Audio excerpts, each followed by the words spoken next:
So fat, man. So sleazy. What happens when you go back to 2000 and Zero. you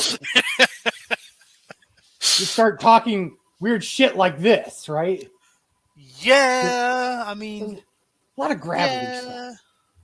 Well, let's go back to 2000 and reminisce about WCW on the wrestling show.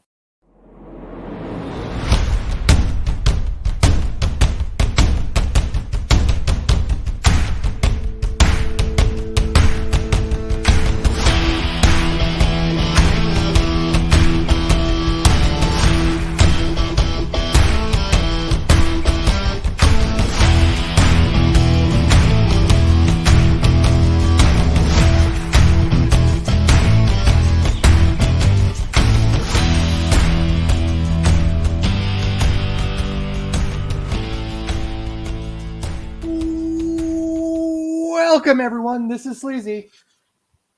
What the fuck? This is the Fat Man. And welcome, everyone, to another wonderful episode. We're doing old school. Come on, 6:30 in the evening, afternoon. It sounds weird no matter which way you say it.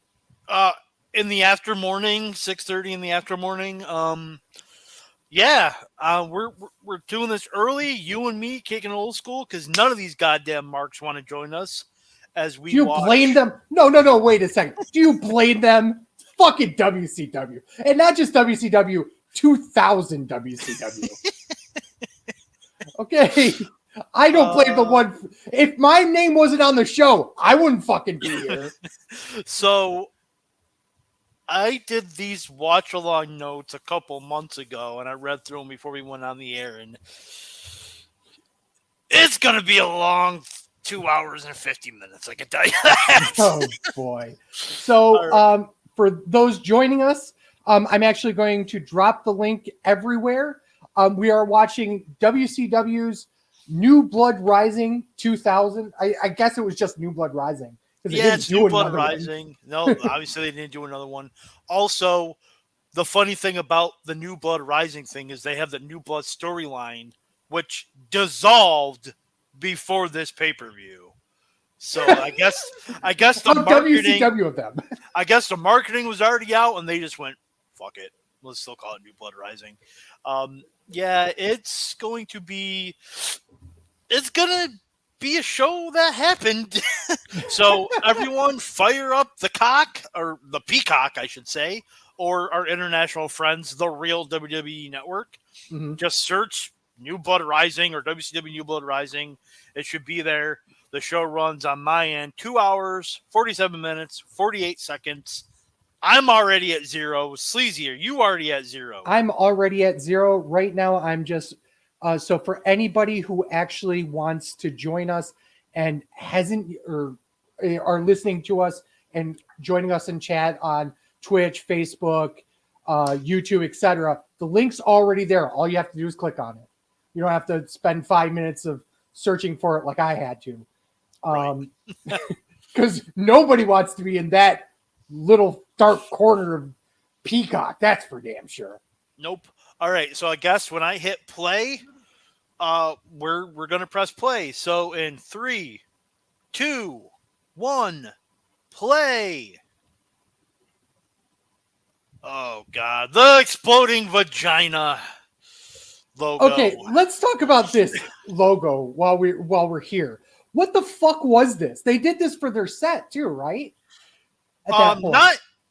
Not in this point because they just did a generic set, but in like in 99 essentially, like mid 99 to about mid 2000 or early 2000. I guess they use that as like their set, the exploding vagina. Oh yes, he broke 10,000 guitars. Never drew a dime. Jeff Jarrett in the main event against. Actually, no, it is not the main event. It is the last match because the main event did not go on last in this show, and we will get to that in a little bit.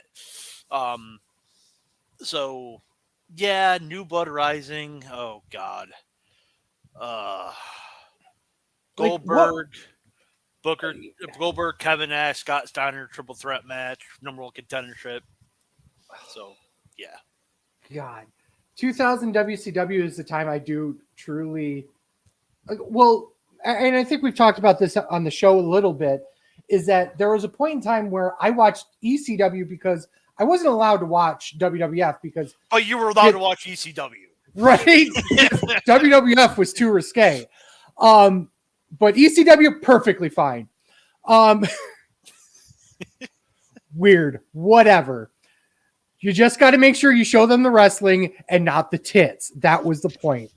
I also watched WCW because a lot of the time WCW was on. Look at this Eminem looking motherfucker. Oh my God.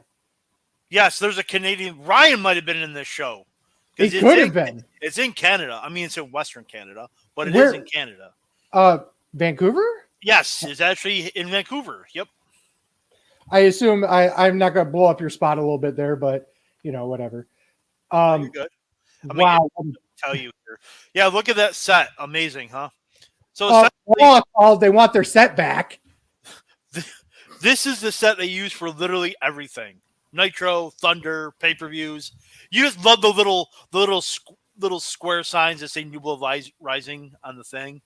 Yeah. See, live from Vancouver, British Columbia. Only their second and last pay-per-view in Canada. And Sleazy's favorite trio of all time. Yes! Yes! Come on, Sleazy, sing the song. Sing it. You know it. No, I don't know the song. I just like to dance with it. Oh, you just like there it is. So you're Tank Abbott right here. Oh yeah, I'm absolutely Tank Abbott. Oh yeah. In January, Russo was debating about putting the world title on Tank Abbott. Now he's a lackey for 3 count in August. Well, I mean, Russo being Russo. Yeah. To be fair, they were over. They were over. Were they though? So this match is a ladder match for 3 counts, gold record, and their record contract. And their contract. Oh, that must mean it's got to be Disco. No. Come on. It's not. How is Disco Inferno not involved in this match? I love going into these blind. I love it. It makes me feel so happy to be surprised on a 23-year-old pay-per-view. Right. It makes me so happy. And they're Tank Abbott's singing their song. That's Sleazy singing the song, essentially. Yeah. I guess that's Brandon thinking that he's... And that's their opponents. The Young Dragons? The Young Dragons. Oh, my God. By the way, there is a future world champion in this match. Well, it certainly isn't Jimmy Wang Yang. I'm surprised you knew Jimmy Yang Wang was in this match. Oh, yeah. Hey, he's one of my favorite stupid gimmicks. Name's Jimmy Wang Yang, and I'm your boy. Woo-hoo! Yeah. Who is? So it's a ladder match, but then they're starting out on the apron because LOL WCW. Well, they got tagged in for this, Of course they do. It's a ladder match. You don't know who the future world champion is. I do. Hint: he's in the ring right now.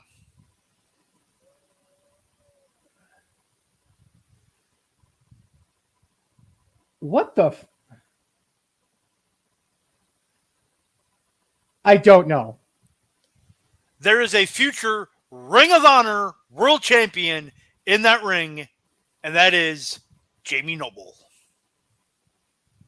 Oh, he's under the mask. He's under the mask. Oh, okay. That makes sense now. I'm like, who the fuck is what? Even if you led with Ring of Honor champion, I was never in a million years going to guess that. No. Never in a million years. Yeah, Jamie Noble's underneath the mask. So I think 5 out of the 6 people actually end up in WWE. The only person that does not end up in WWE. Oh no, 4 out of the 6, because then nothing happened. Emmett Courageous never comes to WWE. Right. But he did a dark match once, and that was it. Yeah, and then there's Tank Abbott just Fuck. He just went to the corner and just no sells it. Just fuck your whip. God damn it. I do. So Shannon Moore is probably one of the more curious cases of they didn't know what to do with him in WWE. I mean, he was Matt Hardy's lackey. Exactly. I mean, and there are a lot of people who love ladder bump is a botch. Oh god damn! Holy goddamn! First ladder bump is a botch. You know, we always talk about I talk about wrestler safety a lot more than probably most everyone else does on the show. Marcus put, nope, it's the cock. We're sticking with that when I said peacock. I would agree. I would agree with that.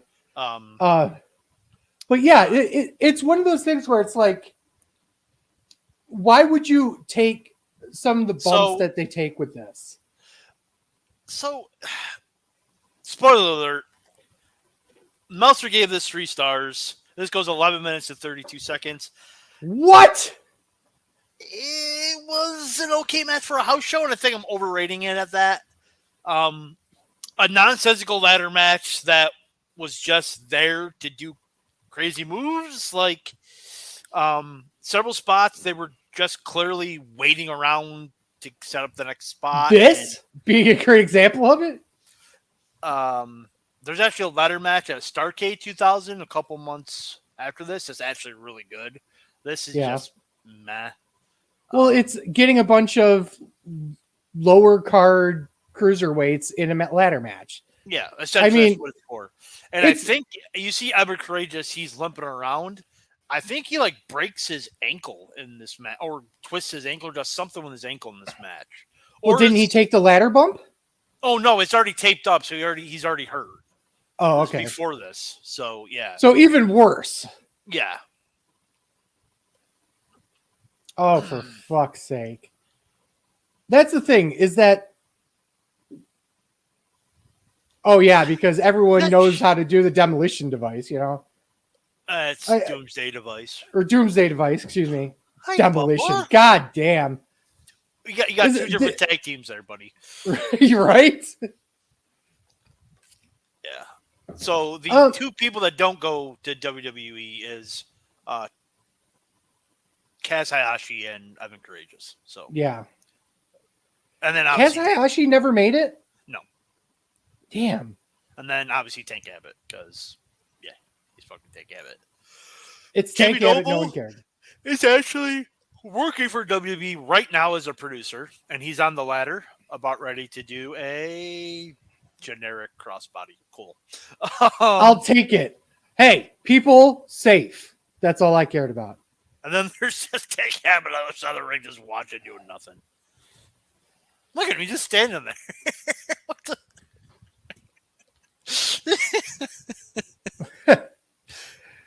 He's trying to get thermonuclear war good for your complexion. That's phenomenal. It is. It truly is. Look at the empty seats that are already on the hard cam. I think they eventually do get filled, but WWE would never allow that to happen. Ever. Vince. Yeah, and you move short-sided him. God damn. Oh, God. He just goes over and kicks him just a neck breaker off the ladder. See, well, here's the thing is that this is a good way to pop the crowd early. Yeah. So from a perspective of, okay, throw 6 cruiserweights out there, give them a ladder, see if they can pop them. Oh, God. Oh, God. Don't die, don't die, don't die, don't die. Oh, God. Okay, at least he turned him. So that's yeah. Okay, he didn't. Yeah, he still almost died off the ladder. At least he knew the dimensions of the ring. He turned him midair, so he was landing not near ropes or on ropes. I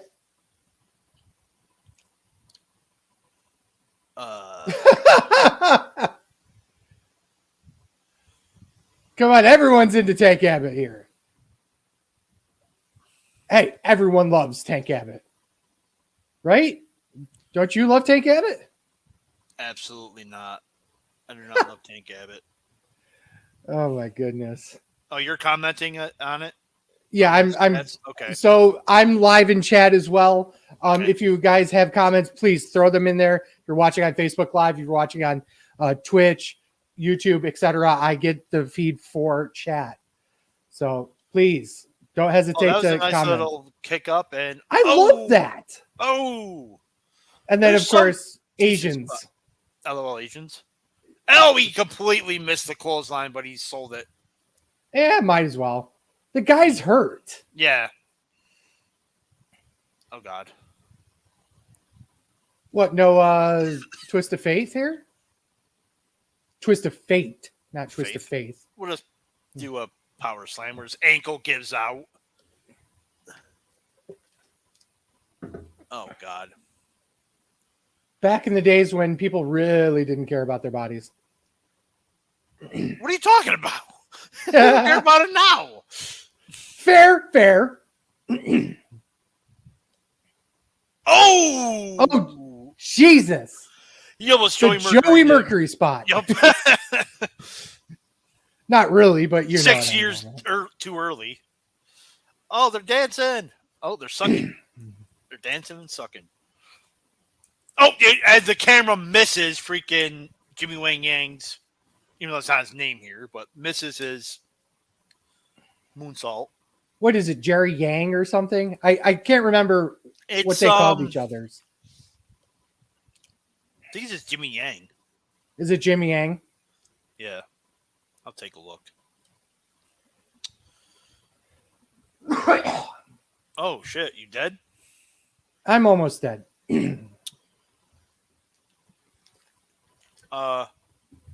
Jamie-san? Jamie-san? Are you fucking kidding me? That's what they called him on commentary? Jamie-san? Yep.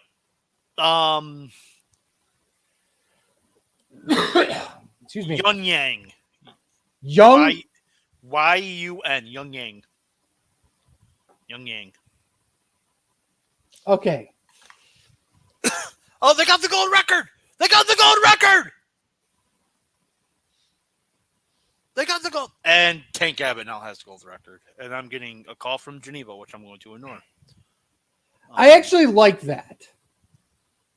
That was pretty smart. Oh, he's like, I still got to keep the gold record, though. I'll take the ladder bump. Give me the gold record! Give me the gold record. I'm going to keep the ladder bump. So here's my question.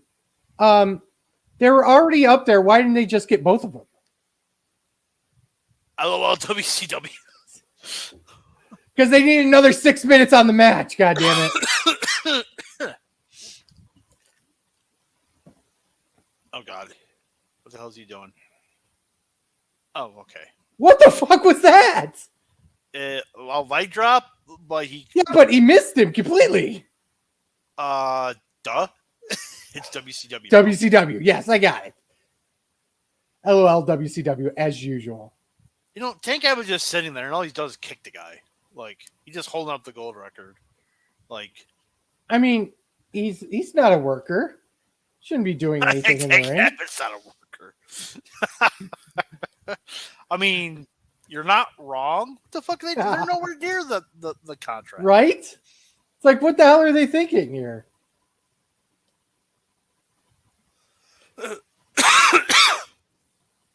Yay. Jamie-san, loving the power bomb. Oh! Yikes. Yep. They should just gimmick the gold record and he should just hit one of them in the face with it. But why? Why gimmick it? My point. Just do it for real. Just do it for realsies. God damn it, Tank!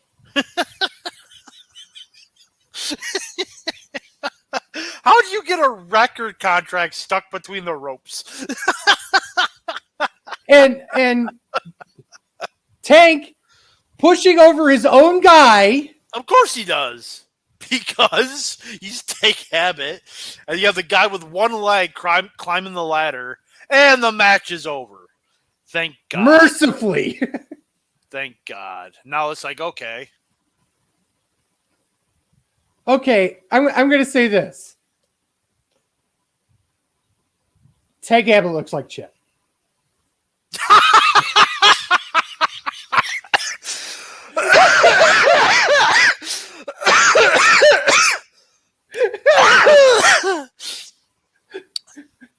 Without Just think him Tank Abbott in a fucking kilt. Next week, when we do the show, you're introducing him. Don't even introduce him as Mark or Chip. Just say, and ladies with and us gentlemen, today, Tank Abbott. Oh my goodness. You'll have to send me a message just before it because I will forget otherwise. But yeah. Yo, dog, I heard you like, oh, there's Disco Inferno. Look at him. He's a See, I told you, Disco Inferno needed to be a part of this. He is on the show, but I don't think he wrestles. Hey, look, a former WWE champion. Yeah, also a former world champion, but it's the same guy. It's the same guy, yeah. For those who don't know, we're relatively new to professional wrestling. The person in the sunglasses talking right now is, holy shit, Rey Mysterio without his mask. Yeah, because WCW is like, we could just forego millions of dollars of merchandise to sell masks, and instead, he can't tell facial expressions, even though he was the most expressive masked wrestler of all time. So Right. Whatever. I don't know what they're setting up. So this makes no sense here. So I think they're setting up that they want a future tag title shot, so they're going to be the referees in the tag title match. Okay, sure. So instead of, and they're like, holy goddamn! Yes, the Great Muta. Are you fucking kidding me? The Great Muta in a fucking dead spot? How fucking dare you? Guess what? Hold on. Oh, wait, never mind. The legendary Great Muta. The WWE Hall of Famer.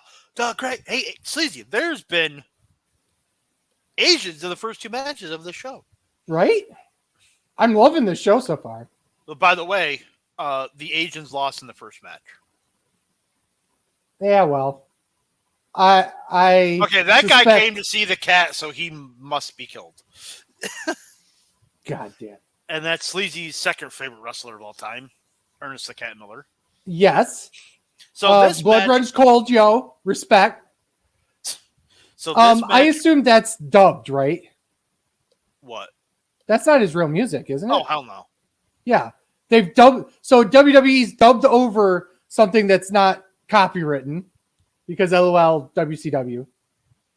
So this match goes 6 minutes and 47 seconds. Dave Meltzer gave this 1 star. What an overrated piece of shit.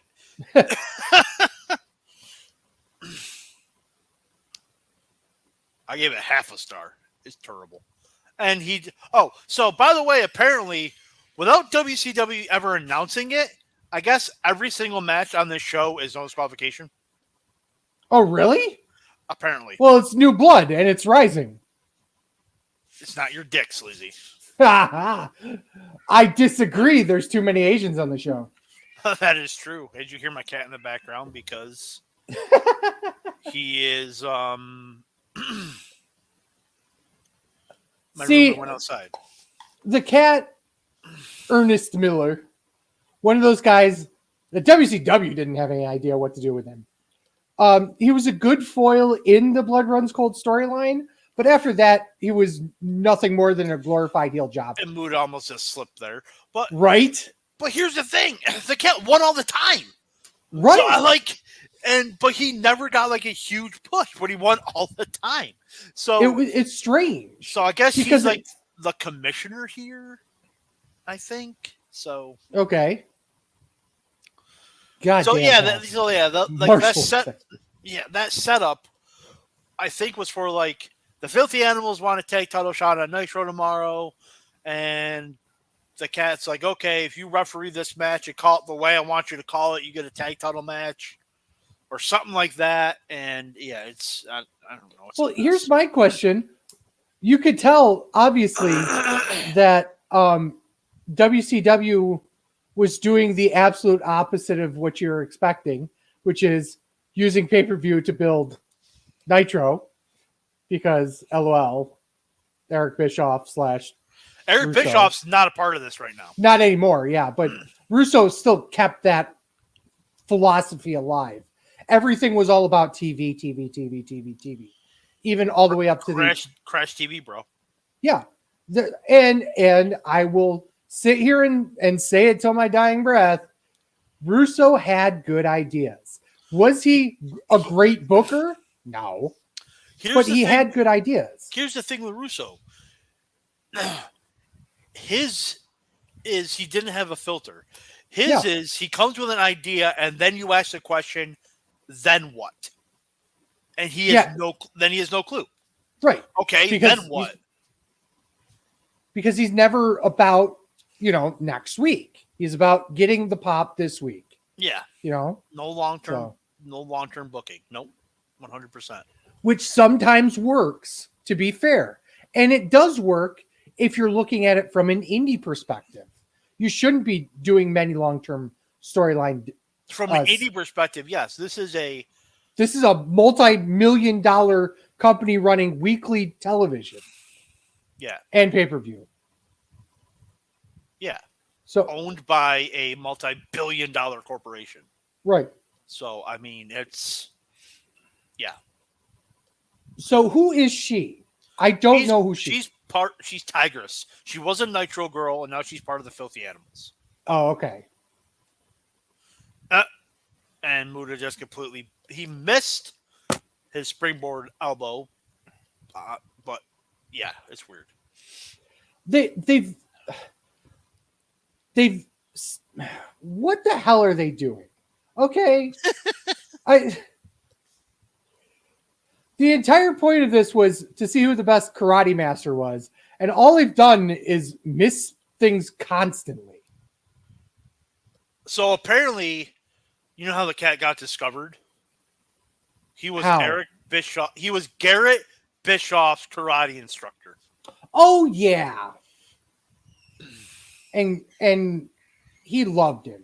He also wanted to be a wrestler, so Bischoff's like, come on, go to the power plant. So, and now look what he is. Having a match with the great fucking Muta. Okay, now, as much as you don't like Ernest the Cat Miller, and a lot of people don't, this man is on a pay-per-view wrestling the great fucking Muta. Cool, bro. And there's nothing you can take away. You can't take that away from him. No, I can't. And there are people in this world, there are wrestlers in this world, very well-known wrestlers in this world, who would love to be in Ernest Cat Miller's position right in this match.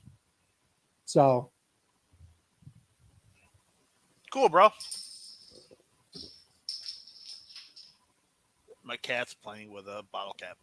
So the cat's playing with a bottle cap while the Great Muta is trying to tap out the cat. Yep. Sure thing. I mean. Oh, God. Look at the freaking... Muta needs a haircut there. That bald spot. Jesus Christ. A couple more years and he's fucking Hogan. With a skullet? Yeah. This is boring as fuck. No, duh. I just wanted to say that. Just to make sure that people... So the cat moved out of the way, but he lifted his legs up and almost nailed Muta in the face with his knee. Right? And there's Tigress with a chair, just sitting up there. Missed right in the face. Obviously, no DQ. No, it's no DQ, but they had to do a referee distraction.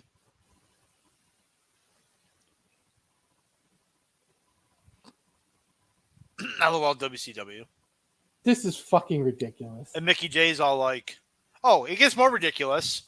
Let's kick out of a chair shot. I mean, this is 2000, so mm-hmm.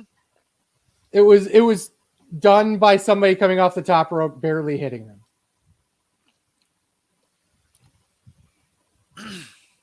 Wow. Just wow. Oh, by the way, Muda's been working on his leg the whole match. All of a sudden now, leg's fine. Oh, of course it is, because LOL WCW booking. Although they do that in WWE too. Yep. And that's his finisher, the feliner, is what it's called. And the Ernest the Cat Miller beats the Great Muda. Sleazy, Asians are 0 for 2 on this show. Thanks for reminding me. God damn, what a fucking mess. Oh, once again, my notes, literally. I don't know if you can see them.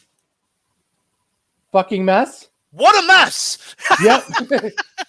What a mess. More nonsensical bullshit. Well, yeah, I mean, for fuck's sake. Okay, everyone. This is why we're here. This is the real main event of WCW New Blood Rising.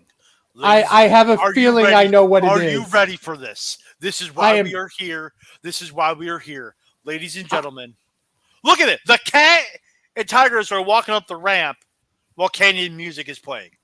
Ladies and gentlemen, Canyon. This is why we're here.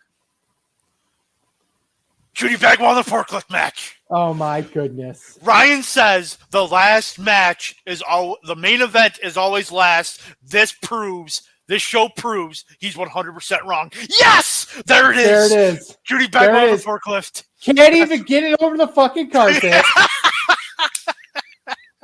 It sounds like they probably rehearsed. And she kicked something? I don't know. But this is why we're here, ladies and gentlemen. This is why we're here. This is amazing. This is everything I needed in my life. The Judy Bagwell on a forklift match. Ryan's 100% wrong. The main event does not have to go on last. This is it. This is the main event. This is it. After this, folks, just turn off the stream. It does not get any better than this. It does not get any higher than this. This is peak WCW. Well, literally, physically, it can't get higher than that. Look at the idiot dressed up as a fucking insane clown posse. What a dick. It's 2000. Doing it in 1998 was stupid. Doing it in 2000 was just, you look like a dumbass. I want to point out, Steen and the Bucks both worked for Juggalo Pro Wrestling. Well, they Juggalo Championship Wrestling. They got a payday. Good for them. If you guys ever want something to watch that's actually good, you can still find them. So you do not watch Shikara? Fuck you. You were gonna mention Shikara at least once. No, I wasn't actually. I had to throw it out. I swear I was. Well, I can't say that. No, go back and try and find Kevin Steen's Weekend Escapades. Yes. Specifically, we're on it multiple times. But one of my favorite episodes of it is when he talks about going to the Gathering of the Juggalos with Matt and Nick. It's just fucking hilarious. Go check it out. If you can find them. I'm not sure if he privatized them or not. He might have. Yeah, he might have. But if he didn't, go find them. They're hilarious. Okay, so Canyon. Yes. Canyon Eagles ratings, apparently. I mean, yes. I'll get to that in a minute. Long. Okay. Time cue. I am at 30, 20, 21, 22, 23, 24, 25. I am exactly with you right now. Bam. Okay. Perfect timing. Ryan is in the chat. Ryan! I love Ryan. Welcome to Judy Bagwell. Long live Jakarta. Fuck you. Tell him welcome to the real main event. The third match on the show is the main event.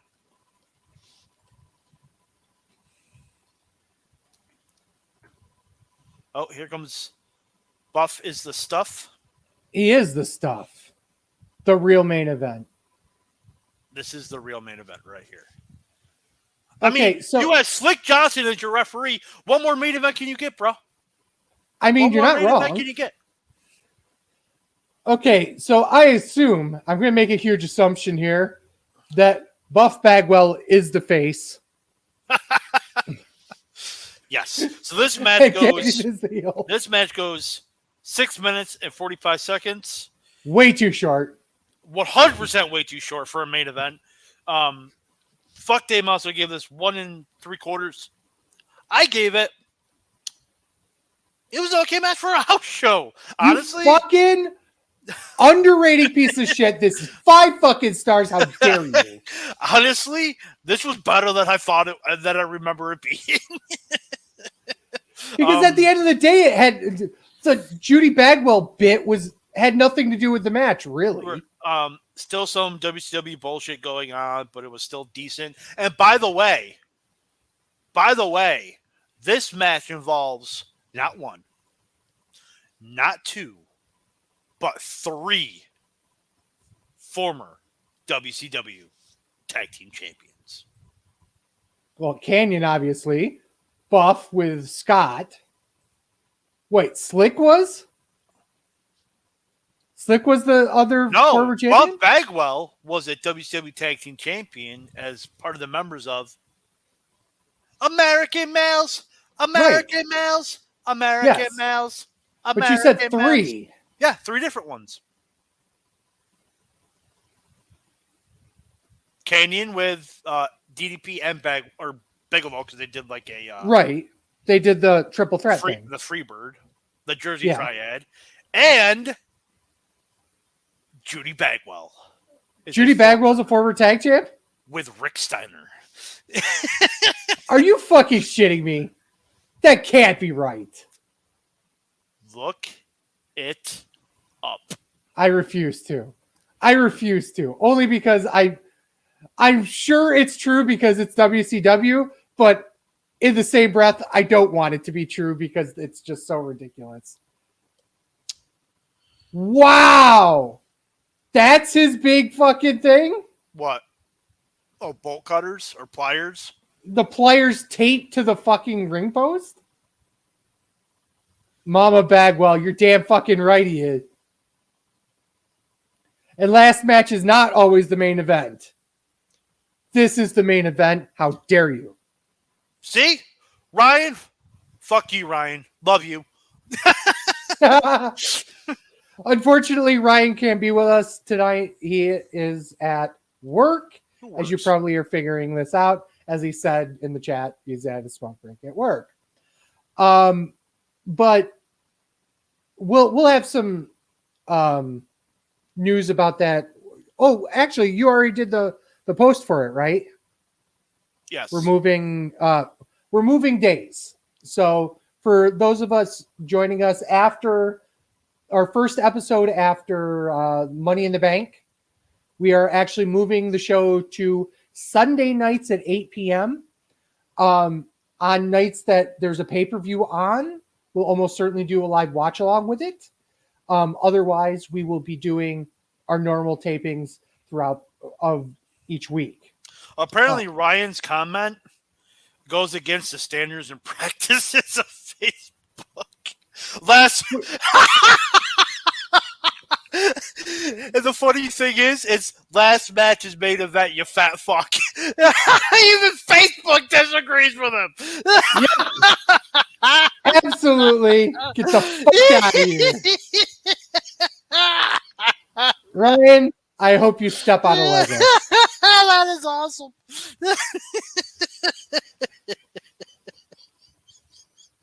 So when is Judy Bagwell going to do a tope over the ropes? A tope suicida? Well, it'd be a reverse tope suicida, I guess, because she's going into the ring. So suicide dive into the ring instead of out of it? I don't know. I don't think that's... Somebody who knows AAA, please, get on the line, please. See, Sleazy knows Asians, not Mexicans. Don't know anything about Mexicans, sorry. That's why the what are they? The misfits, the rascals, the radicals, the frenzied. What were they fucking called? the LWO, the neck breaker.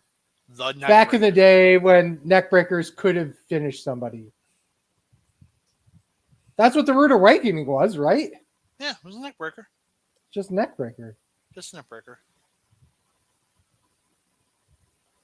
What was... Oh, I was going to say, isn't Canyon's finished the I'm going to rock bottom myself? Yes. Wow, he's 10 feet away from that. Sure was. Yes. I mean, I'm okay with it, but pull the camera out a bit, please. And he kicks up. No, but yeah, it was a rock bottom himself, but then he's being positively Canyon, which is essentially he's being DDP. Like his finisher is the Canyon cutter. Because right here, boom. Like one guy in the audience in NWO show is the one that claps for it. I mean, and then you got the reason why they're popping is because DDP's music. Oh, it's David Arquette. Former WCW World Heavyweight Champion. One of the legends of the pro wrestling game. Yep. I will say when Nick Gage almost kills him, you know. On purpose. On purpose. Well, yeah, of course on purpose. Filthy Animals. Thank you, Ryan. Couldn't remember what they're called, even though we just talked about it 10 minutes ago. The great world champions, I'm excited.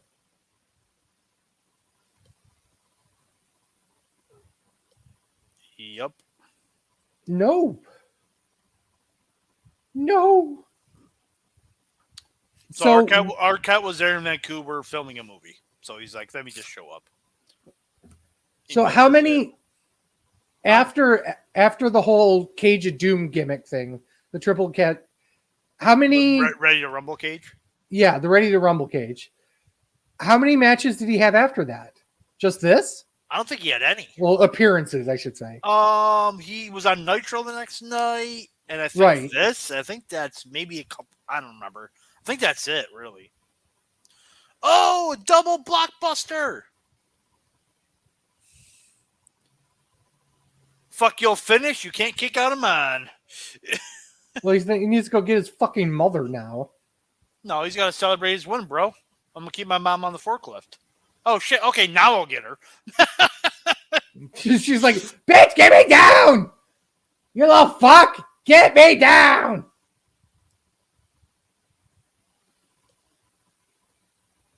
Oh, she was actually tied to that, too? Yeah, she was zip-tied to it. Okay. I'm not sure how safe that was. You think you're just going to stand there on it? Well, just put her up there and then just lift her up a bit. There's one great WCW Tag Team Champion walking away, and Buff Bagwell. Okay, so we're match 3 out of this nightmare mess. Yes. We're about 40 minutes in. So far, this has been a nightmare to watch. And it only gets worse. Oh, God. Well, that's the main event. Oh, and he just Canyon Cutters Arquette because question mark? Because he's like, I need to write you off of TV until Nick Gage tries to kill you. Pretty much. Yeah, this was not good. Well, here's my question, though. Canyon's the heel. Yep. Why is he getting a face pop? Because, I don't know, question mark? WCW, that's why. Hey, look, it's the Mountie. Oh, it's not the Mountie. Why the hell isn't it the Mountie? He wasn't working for WWF at the time. Who's in the long-ass limo? Please be Hulk Hogan. It's Lance Storm! Oh my God, it's Lance Storm! Holy shit! The real Canadian Lance Storm. Tony Schiavone's completely given up on how to dress. He's given up. blazer with just a t-shirt and probably jeans. It's a Canadian tuxedo. Three-way dance. What? Look at those monitors. I don't think I'll be able to look down like that for like 3 hours. I would never. That sucks. Yeah. So they're like they're angled. They're just looking down. Yeah, they're straight up. Yeah. That's got to be a nightmare to watch. So what they're talking about on commentary here, Goldberg's involved in a motorcycle accident. Was that a shoot? Okay, No. so that was a work to make sure that he looked vulnerable for the match, right? I don't know why. Yo, dog, I heard you like tag team matches. I don't. You're gonna Not hate in this WCW. one then. Not in WCW, no. Not WCW 2000. So these are the referees, which is the Filthy Animals.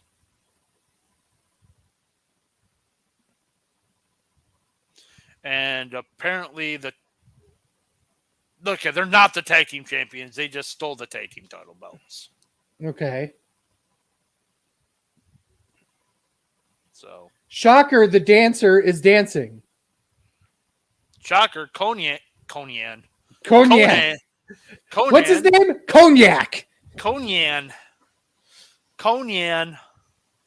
Hey, remember the last time we did? Oh, wait, no, we didn't. I'll say, did we do the Super Brawl watch along? We talked about who be doing PCP. It looks like he's on it right now. Hoovy, yeah. And then Disco Yikes. Inferno. Paul. It's the worst wrestler named Paul. Oh. Oh, is this Jeff Hardy WWE title run? No? What? I don't know. Where he got shot with a pyro? Oh. This is the Misfits in action. That's General Huge Erection. Are you fucking kidding me? I am not. That is no laughing matter. And, I see what you did there. And Corporal Cajun.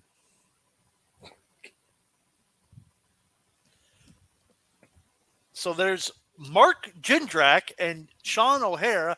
By the way, Mark Jindrak, an Auburn, New York resident. Mm-hmm. Yeah. For a short time, I don't know when this was, he would go backstage to WCW events. Then you had Chuck Palumbo and Sean O'Hara. Oh, sorry, Chuck Palumbo and Sean Stasiak. Too many Seans. Yeah, I was going to say. So you have at least 4 guys in there that's green as shit and don't belong in the ring. Hey, look, it's me! So why are they using Mr. Perfect's theme? Because apparently Chuck Palumbo is apparently a ripoff of Lex Luger. Sean Stasiak is apparently a ripoff of Mr. Perfect. They took their gimmicks and then, yeah. And then Kroner. Legitimate great team. Once again, WWE did not know what to do with them. This was the... In terms of tag teams and WCW, they were it. They had the look. They had the look. Absolutely, they had the look. They were a heel monster tag team in a... Okay, perfect example for modern day. They're the Good Brothers. Yeah, absolutely. You're absolutely right. Mm-hmm. And I believe that the Good Brothers don't get a bad rap too because of it, because they don't know what to do with heel monster tag teams. They never did.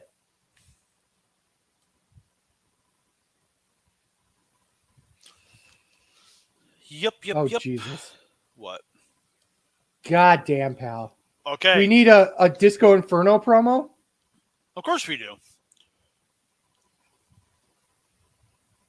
Apparently, Ryan's comment of filthy animals is also against the community practices. That's hilarious. It is. This match goes, God, Too 12 long. minutes. Yes. Oh, God. 12 minutes and 22 seconds. Fuck, Dave Meltzer gave this a dud. I'm wrong. What God. What the fuck was this shit? Is my notes. Terrible booking that again doesn't make any sense.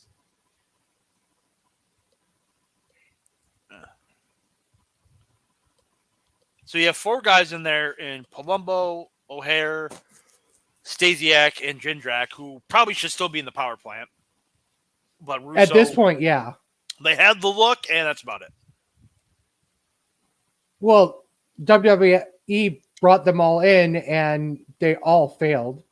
Well, we'll talk about the whole Jindrak thing. Well, okay, one, Stasiak was in WWE before this. He was meat. And yeah. Oh, that's right. Palumbo comes in and he had a decent run as Billy and Chuck. Yeah.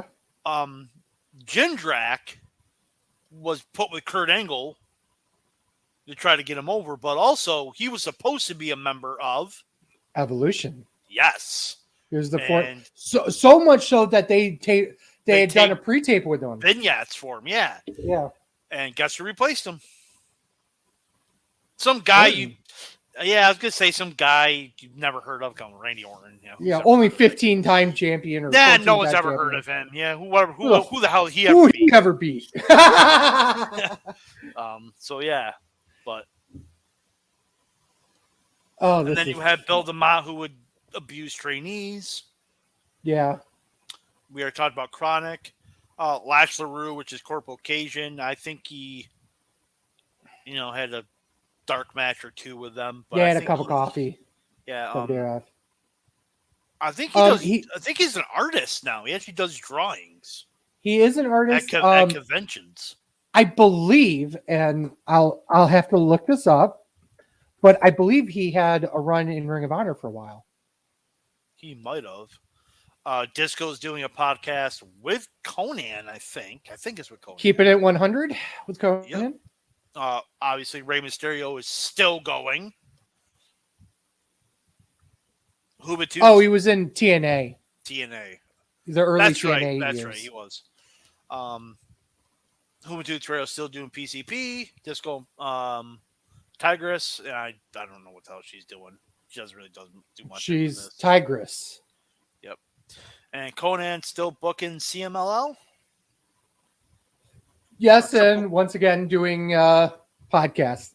Yeah. And putting over apparently Rey Mysterio. Yes. Of course. I know we're going backwards a little bit here, but I wanted to talk a little bit about Canyon. If he got the mental health help, do you believe he would have succeeded in WWE? 100%. He was too talented. He was way too talented. And I could see him being an NXT trainer or a producer in any company, not just WWE. I would agree. Yep. I mean, he was ashamed of himself, which was weird. He was ashamed of being gay. And, Pat Patterson was openly gay and sucking off boys in the back. Allegedly. God. Allegedly. Just like Tony Khan allegedly does cocaine. But yeah, put them all in the same. Yeah. But bucket. But no, Patterson was a great mind for the business. I think Canyon could have been the same way. And it's just a shame of him that happened. I think Sean O'Hare, he committed suicide too, didn't he? Yes, he did. And one of Chronic is Brian dead. Adams. I think. I believe it's Brian Adams. I'm going to look up Brian Adams and then wonder why I got the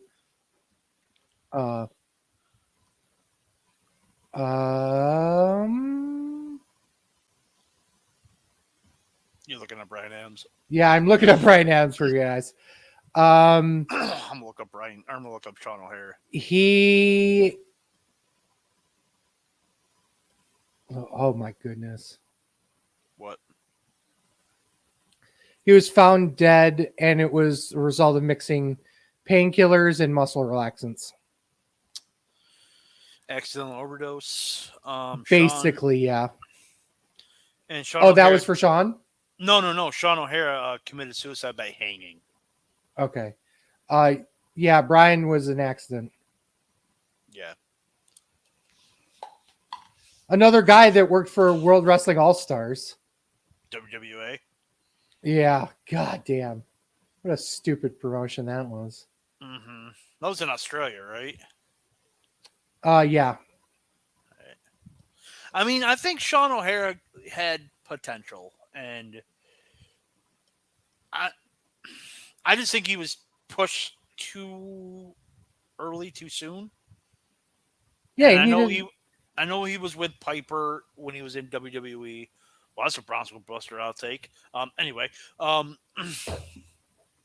was waiting for that from the previous. oh, Right in the dick ski.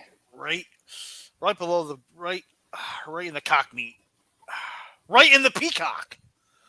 Right in the peacock. Yeah, so it's yeah. I mean, Stasiak, I think he's a chiropractor now.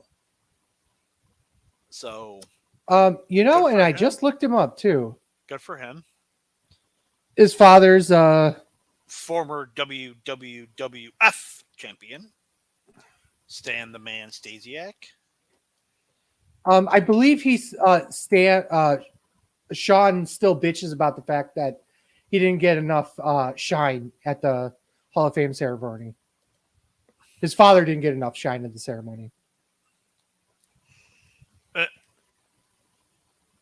Okay.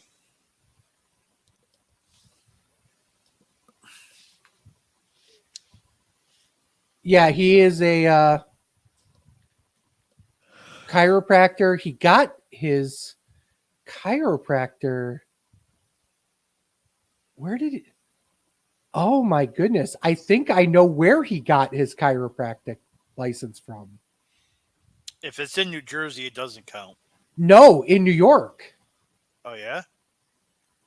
Down the road from you, I believe. From me? I'll double check where this is.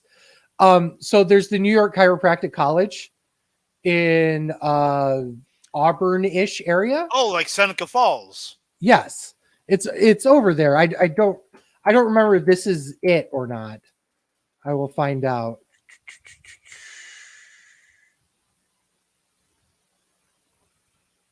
Yeah, he's working as a chiropractor.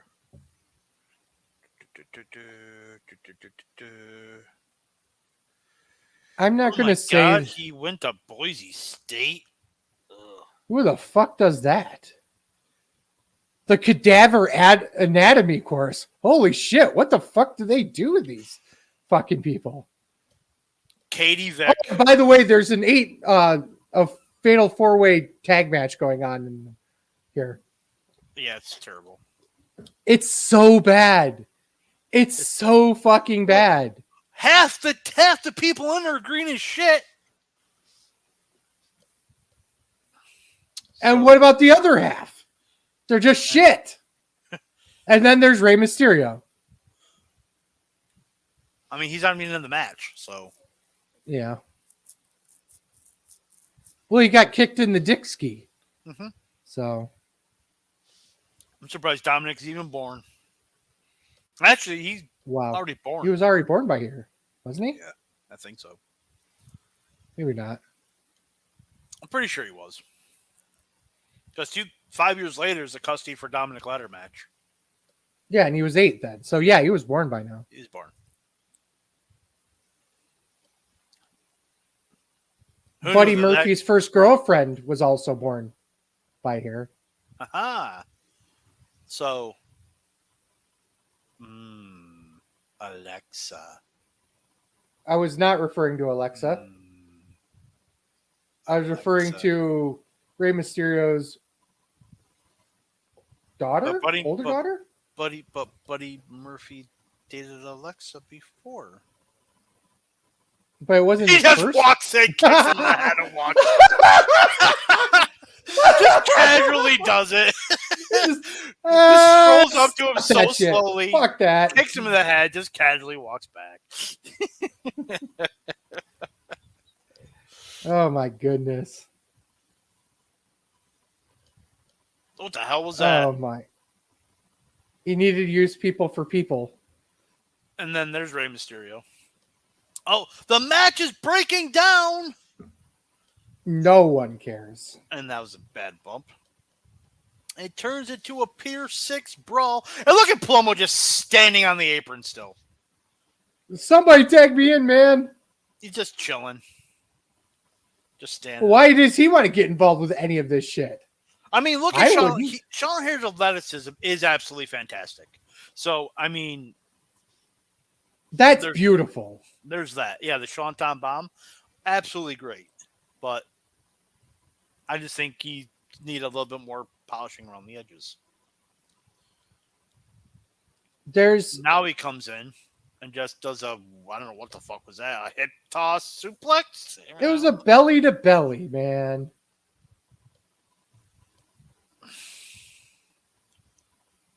And then here comes their finisher called High Times. Because it's chronic. And then there's Vampiro and the Great Muta out of nowhere because question mark. Wait. Oh my god. So there's 12 fucking people at ringside, but we needed more shit going on? Yep. And that was a fucking botched finish too? I don't think the finish was botched. I think or it was intentionally not counted to 3. Yeah, he was counting it slow because he doesn't want Chronic to win because remember, the Filthy Animals get a tag title shot and they don't want to face Chronic the next night. So the meltdown. Remember when he was Wrath? Ladies and gentlemen, Adam Bomb. Yes, it is Adam Bomb. With Harvey Whippleman. 1, 2.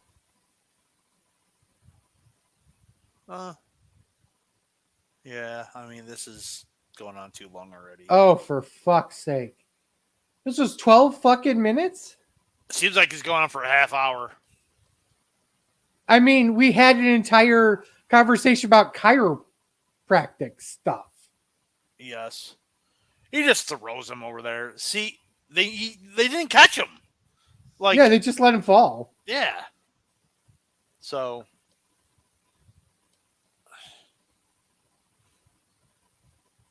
And there's Chavo!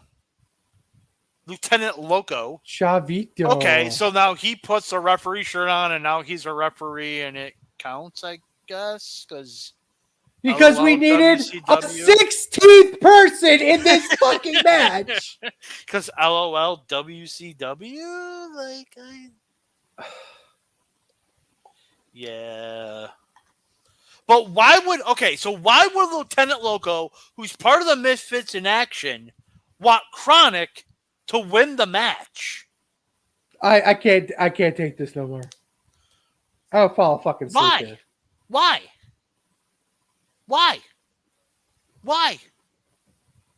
It makes no sense. Fucked if I know. It makes no sense. And then giving them the whole, oh well, good, you're good guys too, so we'll come out there and say, oh, good job.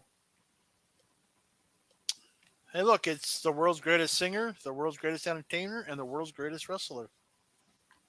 I don't see Road Dogg here. And Jeff Jarrett. So that's Pamela Paulshock, who still does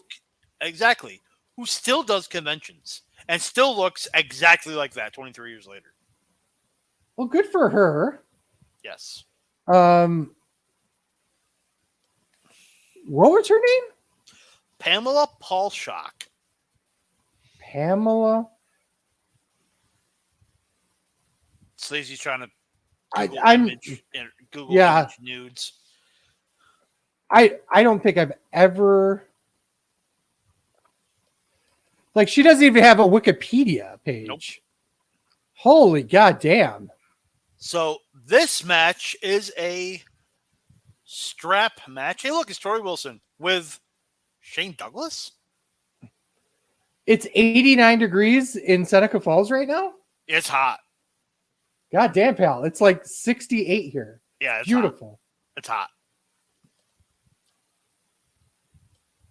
Are you wait a second. Are you saying it's hot because it's physically hot or because Tori Wilson's on screen? Yes.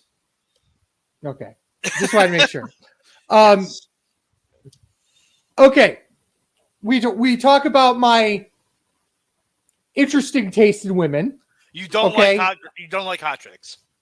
Tori Wilson is an exception to that. So is Stacy Keibler, for that matter. Tori Wilson's drop dead gorgeous. Still. Yes. So Stacy Keibler. Oh. Thank you for correcting me. The college is on 89. Where is that? I assume it's like Auburnish area, but I can't remember exactly. So do you know where the res was in Seneca Falls? Not the one with the gas station, but further down. Yeah. It's literally right across the street. Oh, okay.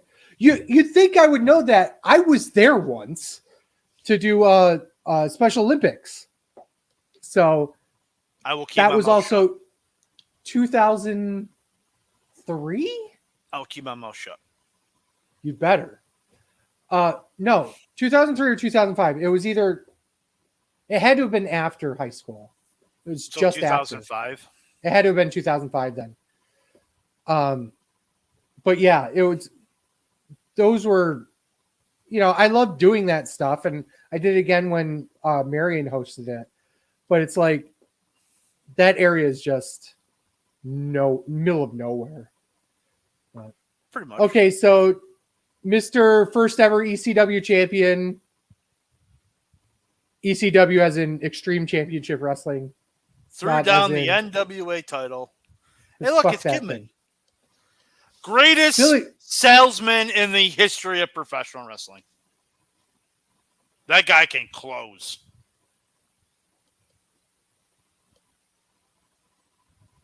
What? Look who he married. Yeah, fair. The person in the ring. Yes, he married Shane Douglas. No. Yes. And all he did was go up from there. Married Shane Douglas and going up. So this match goes 8 minutes and 22 seconds. Fuck, Dave Mouser gave this a half a star. I gave it 2 stars. It wasn't bad, but it wasn't great. It's a fucking strap match? Yes, it's a strap match. Is it I gotta touch all 4 of the fucking quarters strap match? No, I think it's a pinfall. Okay. I'm just gonna keep you together and make you do stupid spots for no reason match. What? LOL WCW 2000? Like, fair. Where every match is a gimmick match, bro? Yeah. Bro. Hey, bro. See that sign? Terry, I'll show you my franchise.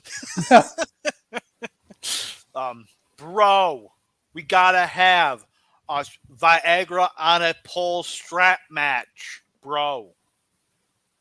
I directed this Tory sex tape. Well done. Oh, for fuck's sake. What? Can't even do a trip spot correctly. Yeah, he has bad knees, bro. These fucking... Well, this is 2000. Shane's been beaten to death already. Kidman's coming off a feud with Brother. Oh, God. Oh, yeah, because they were part of the New Blood Rising storyline, weren't they? Yep. Kidman was. Well, Douglas was part of the New Blood Rising. Or part of the New Blood. And then they kind of just literally just out of nowhere stopped it. No, really. Oh, see, he should have flipped there. Absolutely, he should have. He should have flipped there. Got to flip it. Flip here. Got to flip here. I know a lot of wrestlers, when they start looking at like dog collar matches, strap matches, that kind of stuff, will go watch old ones to see, how this is not one of them. This is definitely not one of them. It's just terrible. I've never been a big fan of strap matches or bull rope matches or anything like that. Like, I think it confines the wrestlers.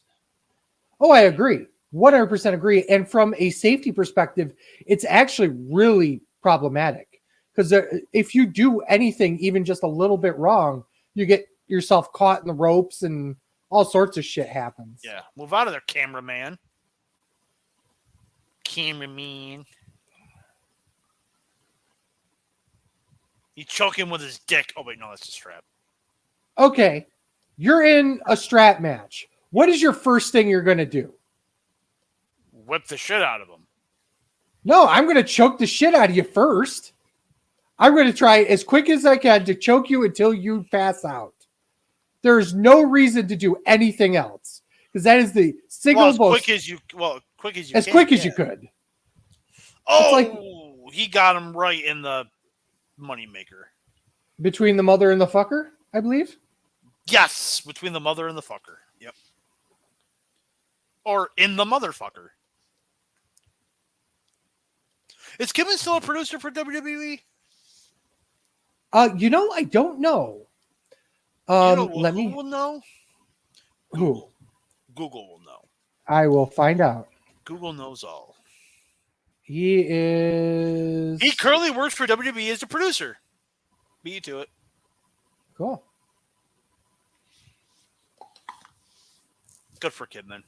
I hated that next spot. Yeah. Always have. We flip it back. I just hate that spot. Yeah. Maybe it's just me with a guy with a bad neck who just doesn't like that. Fair. So for anyone just joining us, I just want to throw this out there. We are currently watching WCW's New Blood Rising from way back in 2000. I feel the need to bring us back to reality every once in a while. If you guys care to watch this with us, the link is in the chat of YouTube, Twitch, Facebook, and what's the other one I was going to Twitter? Twitter. Thank you. Actually, it doesn't post to Twitter for some reason. So Facebook, YouTube, and Twitch. Join us if you like. Time queue. I'm at 108, 47, 48, 49, 50. 108. I'm at 57, 58, 59. So I finally got 2 seconds behind you. Yep. 109, 04, 05, 06. Yeah. So it looks like they're doing the Olympic sport of Greco-Roman knuckle locking. That's a reference to our Super Brawl 8 watch along. Goddamn. Or aggressive hand holding. Aggressive hand holding between two gentlemen in a quarter-inch of spandex. Or in this case, 2 pairs of jeans. While a woman watches on. Clapping. Yep. Clapping. Billy Kim was way before his time. He's got the jorts, bro. So, I mean, John Cena stole from Billy Kidman. Right. Okay. It's 2000. You don't know what professional wrestling is. You turn on the TV and somehow somebody ordered this pay-per-view and you're seeing this. Do you think they ever become a wrestling fan? No. Because I agree. Okay, so actually, we're gonna do notes here coming up for the next match, the stats, which is an RO. What? But you can see Kidman. You can't see John Cena. Right. That is true. That is true. Oh, it's Swarley, who's literally in the room right behind me over here. But so what was I gonna say? The stats, which is a next match, which is an ROTC match, which is a rip off your clothes match. ROTC. What? I thought that was the Army Reserves. Rip off the clothes match. But I'm gonna look up what SummerSlam's pay-per-view buys were for this year, because I didn't do that. Because this was August of 2000. This was August of 2000. Yes. So I'm gonna look that up. Where the fuck were we in August of 2000? I can tell you where I was. I was in Clifton Springs, New York. I was a fucked up mess because this was 3 months after my father died. Oh, it was, wasn't it? Yeah. I was. It was not a good. He's turned heel. Who? Oh, I get it. Ha ha. I got what I saw. Billy Kidman couldn't do it. Couldn't bring the job home. Couldn't bring the job home? Yes. Couldn't bring the job home. Because he was. Oh, no, he wasn't part of the job squad. Damn. Sorry. Forgive me. Wrong reference. What are you talking about, bro? I thought Billy Kidman was part of the job squad in WWF. He didn't even come to WWF until 2001. The job squad was 1998. Hey, see, random white guys, I get them all, confused. Not every white person looks like Sleazy. What the hell is she doing in the ring? She's not in the ring. She's on the apron. She was in the ring. You're in the ring. Who the fuck kicks out of the fucking Pittsburgh Plunge? Literally everyone. Oh, no. She got ran into, doesn't sell it. Unprettier? I mean, yeah. And it wins it. Wow.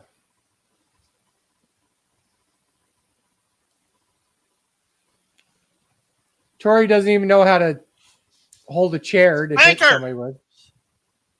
Spanker.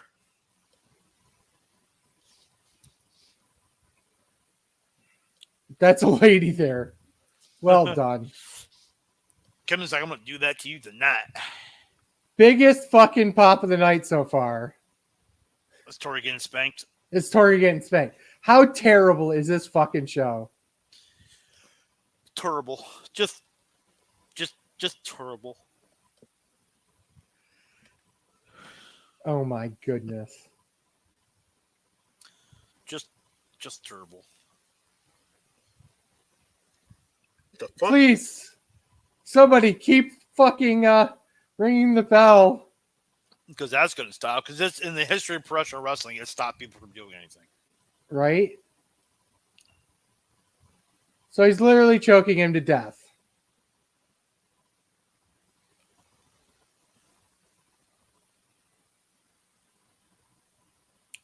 Pretty much. So we're going to have a huge... Okay, Vito, he was a former WCW Hardcore champion, right? Yeah. He also thought they had a good idea when he was wrestling in a dress, I believe. That was WWF, right? That was WWF. Who the hell's Reno? Some dude.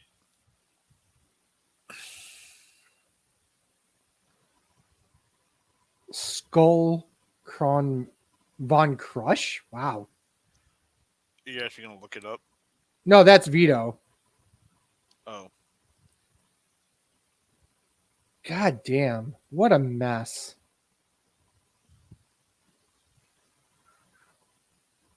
The man's still wrestling. Vito is actually still wrestling. He retired in 2014. He came back in 2021 because his wife was very sick for a while, for quite a few years.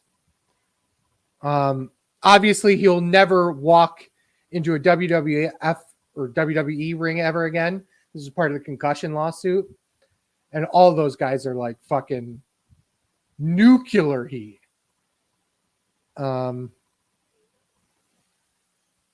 But yeah, no one seems to care. Oh, look, it's da-na-na-na-na. Na-na-na-na-na. Na-na-na-na-na. I believe he's coming for you. I can't say that No, word. I didn't say anything. I just said he's coming for you. I can't say that word. He is the slowest person in the fucking world Booker getting T. shit out of a fucking car. God damn, pal. I would come out there and beat the shit out of him if he took that long to get out.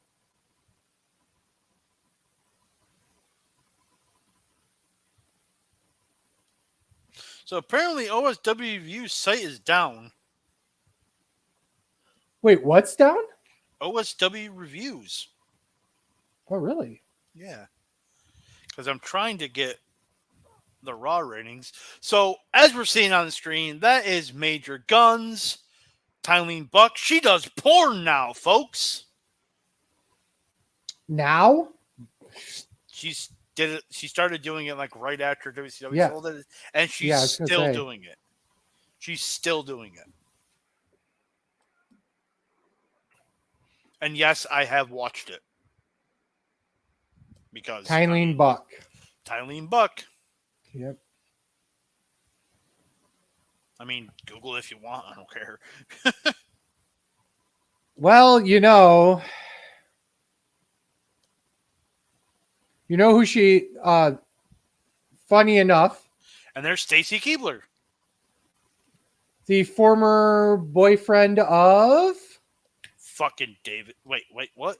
She's a former. Stacy Keibler's the former boyfriend of what? George Clooney. Girlfriend of George Clooney. Nah.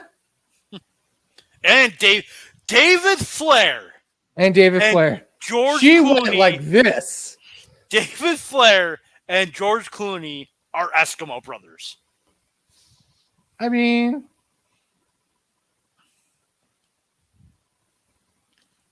so we'd already talked about this, but Major Guns was also a part of XPW, featuring Rochester's own Rob Black. Rob Black. Yeah. And so, of course, a lot of people know that. Well, not a lot of people know because no one gave a shit. But XPW recently returned. They have this huge angle / stable with Necro Butcher, and it includes Jasmine St. Clair, another very well-known porn star. Okay. So. I'm going to be doing the stats here. I just want to get the average Raw rating for the time. What? You don't want to watch this match? I've already watched it. I still don't want to watch this match. And we've already talked about how I find Stacy Keibler attractive. I still don't care enough. Right. It's bad. Okay, this match goes. Where is it? 6 minutes and 43 seconds. Fuck, Dave Meltzer gave this -2 stars. I mean, even a broken clock is right twice a day. That was quite possibly the worst clothesline I've ever seen in my life.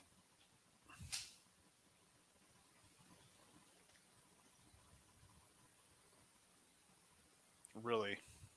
I don't know what to say about this thing. Okay. See, now this is where I'm going to do. You got two non-wrestlers and they're having a wrestling match, right? So, anyway, let me do the stats here. New Blood Rising took place August 13th, 2000, from the Pacific Coliseum in Vancouver, British Columbia, Canada. The attendance was 8,248, but the paid attendance was 5,307. The capacity of the building was 16,150, making the 51% full. The gate was 123,658, which means the average price per ticket was $23.30. So 5,000 people paid for this. Yes. Buy rate. Can I guess? Guess. It's WCW, late stage WCW, so I can't give it more than 50,000 buys. It was more than 50,000 buys. Really? 70,000 buys. 70,000 buys on this fucking show. Yes. The average TV rating, which was pay-per-view to pay-per-view, I did 2.61.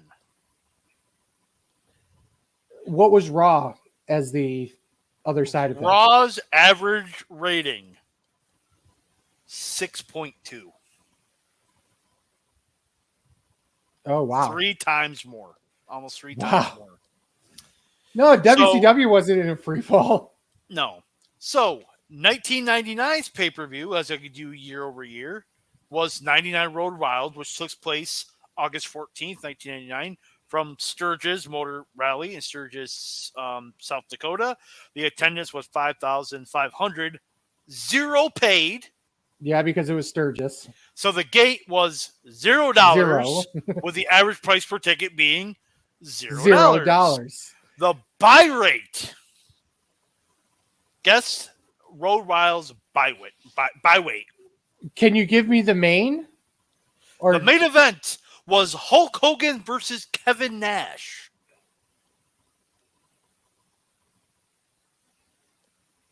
92,000. 200,000 buys. Yikes. So they went from 200,000 buys to 70? Here we go. TV ratings 3.31. 99's Road Wild was the last WCW pay-per-view to break 200,000 buys. Oh my god. The attendance year over year. Normally I do 2001, but since this is the last WCW pay-per-view in August, there's no 2001. So year over year, the attendance, obviously 2000s was up because it was a paid attendance. Right. So it's up Whatever it 5,307%. The gate was up 126,658% because that was the gate. Buy rate down 65%.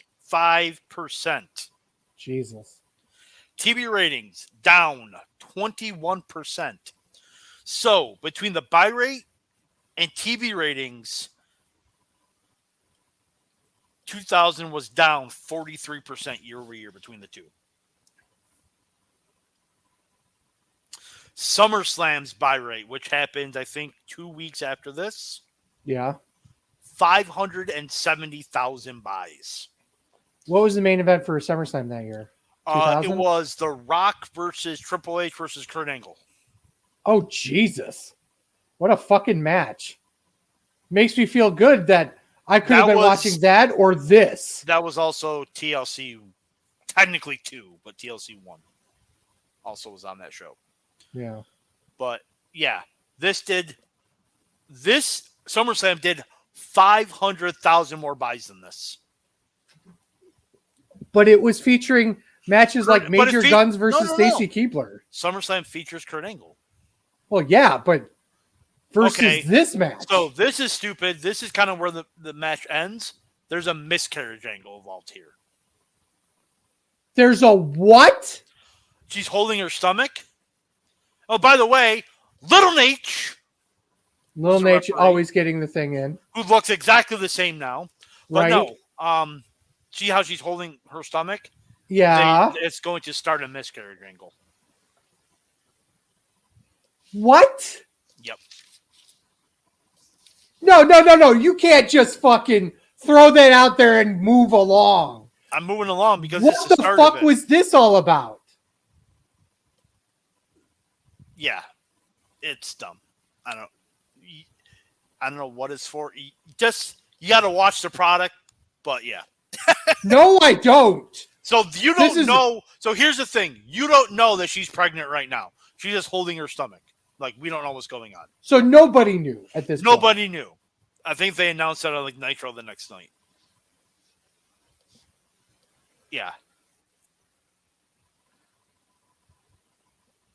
What? Yeah.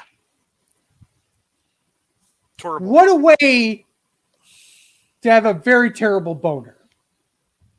Terrible. Just what? Just,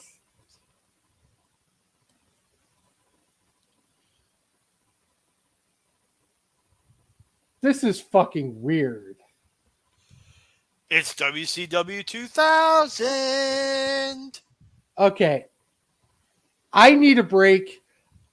Give me Okay. 5 minutes. I will leave you to this, okay? Good fucking luck. You're going to probably miss at least the next match. Well, you'd be surprised. Well, 5 minutes? Well, you've got the no, fucking. You will.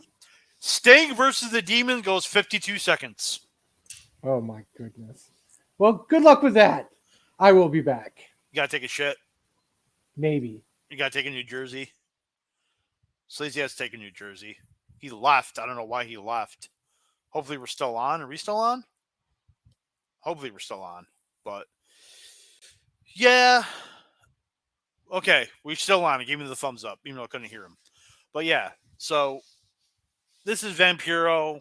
I was never a big fan. You know, when he first came into WCW, I kind of liked him. But this whole Dark Carnival thing that they're doing is pretty stupid, I think.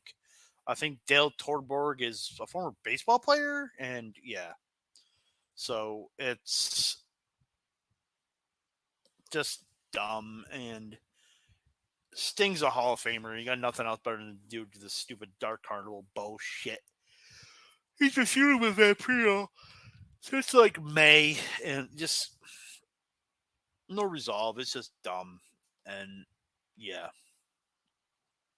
So yeah, they're doing this whole Stacy Keibler thing right here. So, and there's just a guy just sitting there reading a book. It looks like with the television truck right there.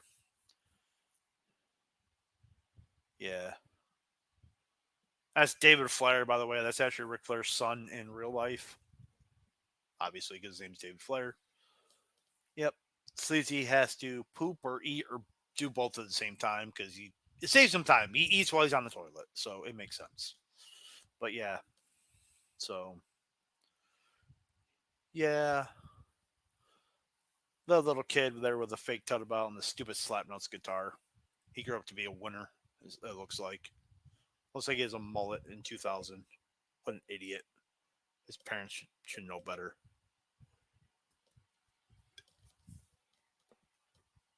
Yeah.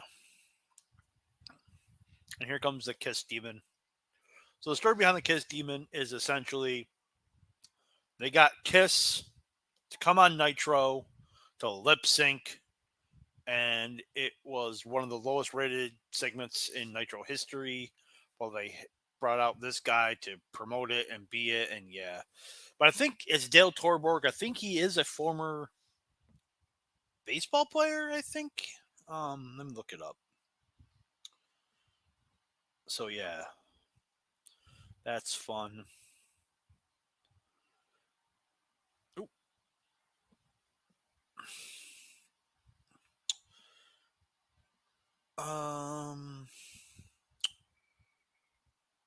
Yeah, he a baseball trainer.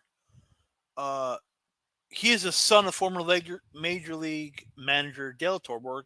He is currently the conditioning coach for the Chicago White Sox. I wonder why they suck.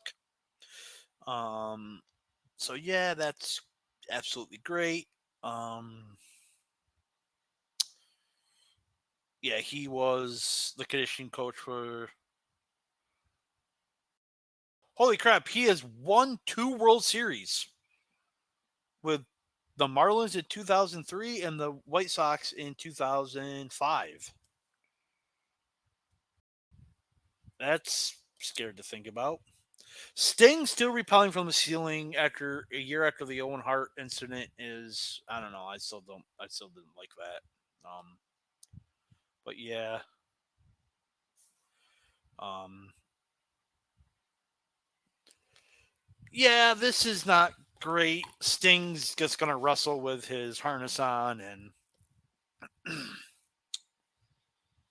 yeah, it's just dumb. Dumb. I'll give 52 seconds. Might as well give it a dud. I gave it a dud also. There is a post-match stuff that's going on. The referee gets in Sting's way. Sting's going to hit the Stinger Splash like he just did right there. And he's going to hit the Scorpion Death Drop. And I think that's the match. 1, 2, 3. That's it. Yep. Nothing to it. Sting wins. Got the landing here. Here comes Vampiro and Muda for the third time coming out tonight. To beat down Sting. This feels like a Nitro segment to me.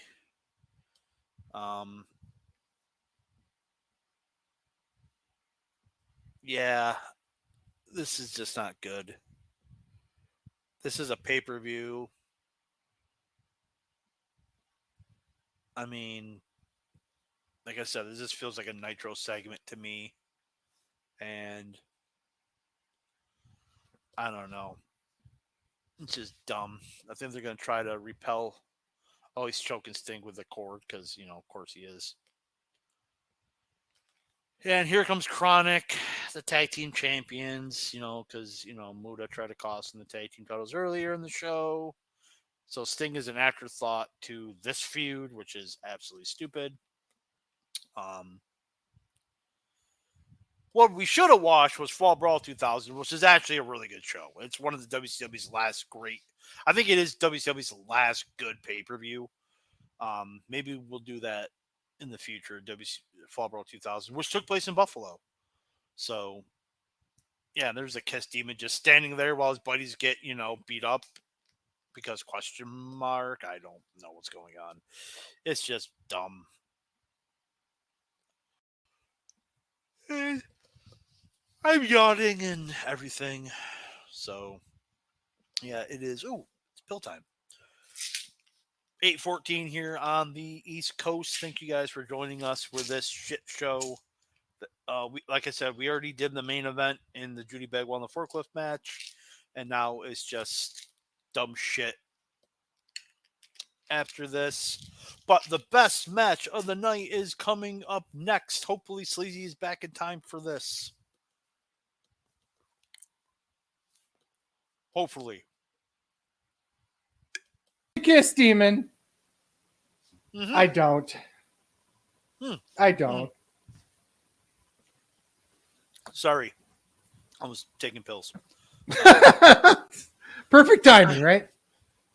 So essentially, this match is set up Chronic versus the Dark Carnival in a tag title match later in the show. This is the Nitro segment. This is on this show. On this show.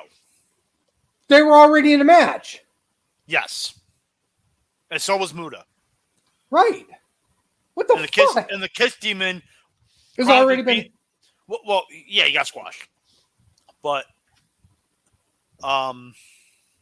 this is now the best match of the show coming up. And Sleazy is going to love this wrestler coming out. The Beautiful People? No. Well, the song is a ripoff of The Beautiful People. It is. But I know who it is. Yeah. As you can tell by the Titantron. Yeah. I mean.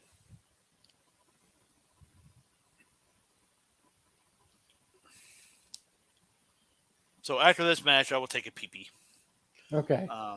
But I will watch this match because this is the best match on the show.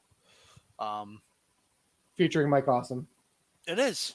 There's Mike Awesome, another wrestler who sadly committed suicide. Yeah. And I bet Joey Styles feels so good about that.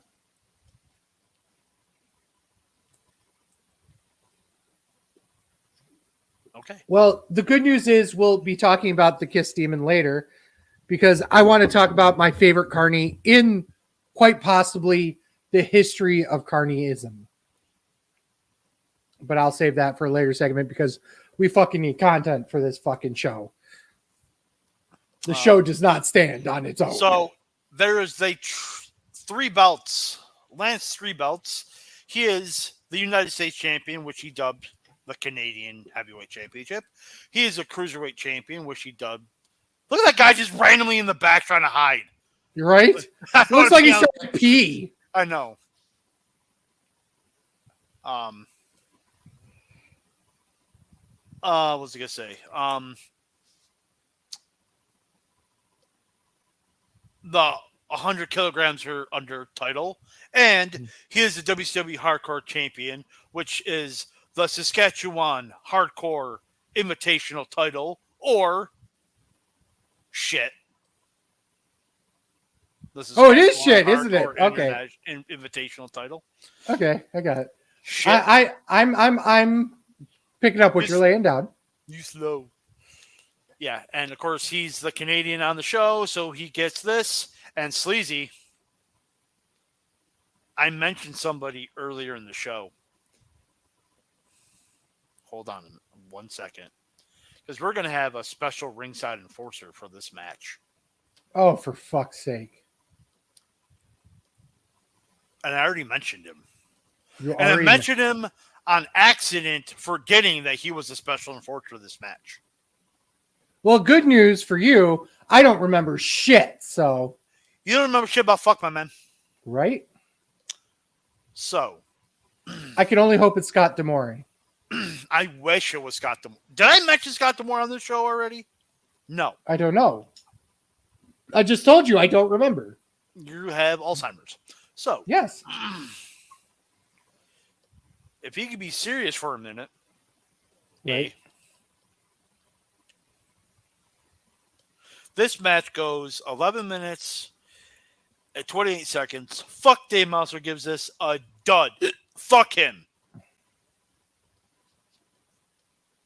was a good this match 3 stars. I thought this was a good match. Best match on the show. There is a fuck ton of fuckery, but I don't mind it in this match because it makes sense. Okay. Wow, he got over Canada. Look, he's in Canada, eh? He's in the Canadian Perfect Storm. Well done. See the Saskatchewan Hardcore Invitational title.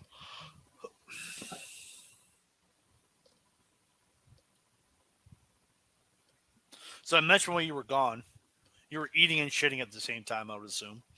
That yeah. Just might as well kill 2 birds with 1 stone. Absolutely. That the next pay-per-view is Fall Brawl, and I think that's WCW's last good pay-per-view.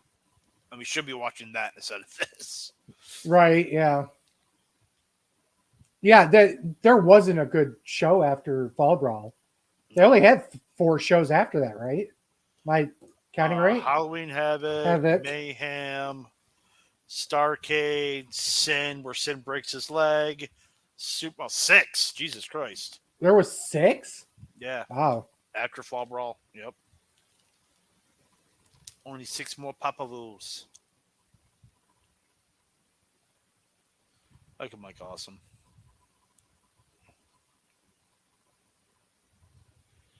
Do, do, do, do. Da, da, da, da. He's a special guest from Porter.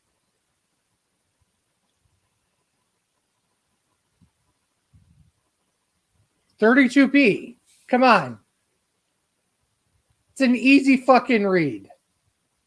What? The Canadian rule book. Yeah, it is. It just says A lot. Well, I think it's funny that it's 32B. Should be 32A. Right? He's the Mountie. He always gets his man.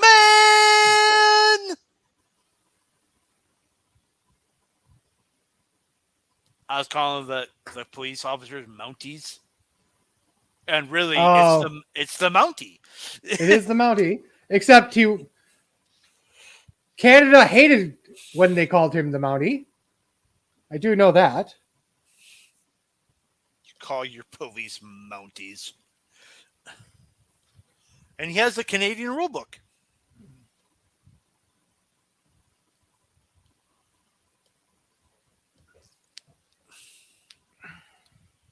This is captivating podcasting. Right? Well, I mean, This is all we've got. Captain is having to listen to Jacques Rougeau. Let me see if I can, because I do want to bring up. Let's see if I can find. They always get his man or something, right? Something like that. I don't remember. What are you talking about? I had no clue what you're talking about, eh?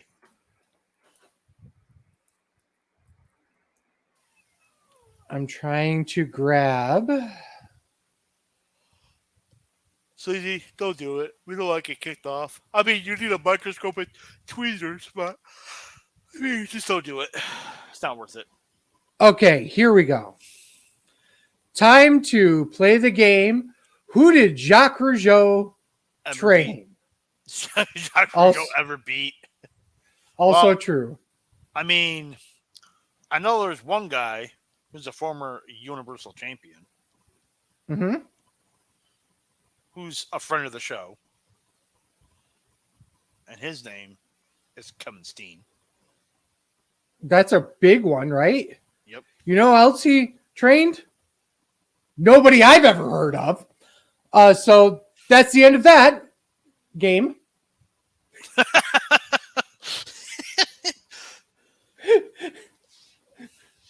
Oh my goodness. Okay, least favorite Mountie match. And go. That one guy. Against that one guy. Okay, so one of my favorite things and least favorite things about when he did the Mountie gimmick was he had the cattle prod thing, right? Yeah. I thought it was cool until he actually used it because it was so comically bad, the sound effect they used for it. Because it didn't sound like a cattle prod. Right. Because cattle prods don't make noise. Right. The gimmick looked cool, but it's just like, what the fuck are you doing here? Okay. Bit of trivia. Who is Mike Awesome's uncle? Uncle? I have no idea. It's either uncle or cousin. Let me look it up. Don't look it up. I won't look it up. I have no clue. Meanwhile, we're talking about two ECW alumni here. In fact, wasn't Slick part of ECW at one point? I think he was. So, the cousin of Mike Awesome is brother. Oh, he's a Hogan brother? He's a Hogan cousin. Or cousin, I should say. Well, he's cousin with Horace Hogan, so I guess, and Horace is Hogan's nephew, so... So he's a cousin once removed-ish? Yeah.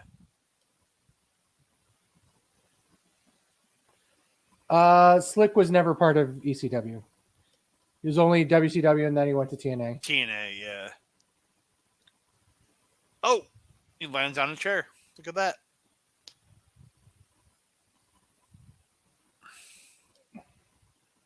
That's another watch along we got to do. What's that? One Night Stand. Oh my goodness. 2005. That was a great one night stand. That was... I'm not going to say it's the greatest pay-per-view I've ever watched, but it was the most memorable pay-per-view I've ever watched. You know, in terms of what it meant, what it was to so many people. That table did not look gimmicked, by the way. Holy goddamn. Probably isn't, because it's in Canada. Not only is it Canada, Mike Awesome is here, and he's going to throw people through a table. That's what he does. I mean, where is Tanaka when you need him? Right? Because he just loves murdering Tanaka. Masato Tanaka and just putting him through tables. The man was in permanent bandages for the last half of his career, thanks to Mike Awesome. Yes. So is this technically for a title? Yes, it's for the Canadian Heavyweight Championship, or it's for the United States title. Okay.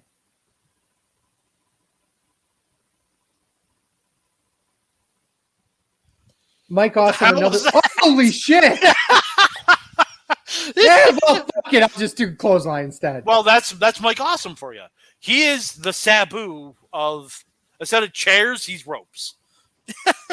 Okay, fair. Like Sabu, But the man does chairs. power.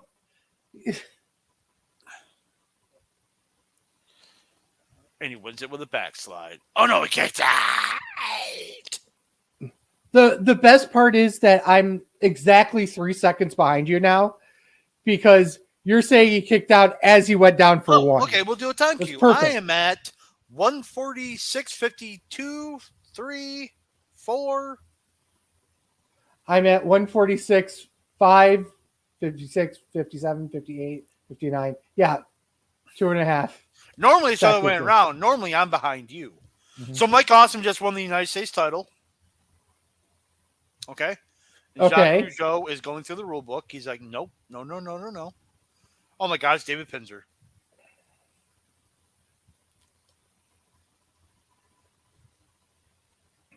Saying that he needs, the Canadian rules is you need to count to 5.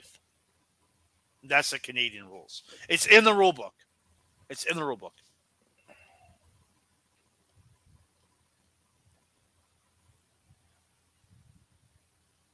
So wait a second.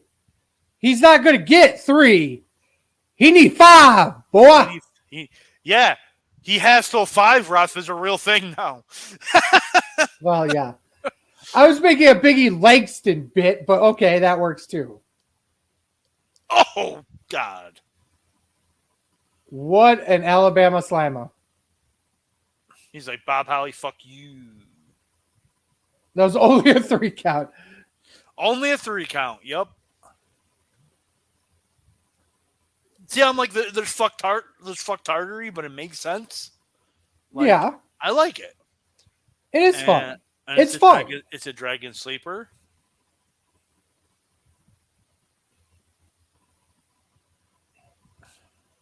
Ultimo Dragon and he taps reference. And he taps out.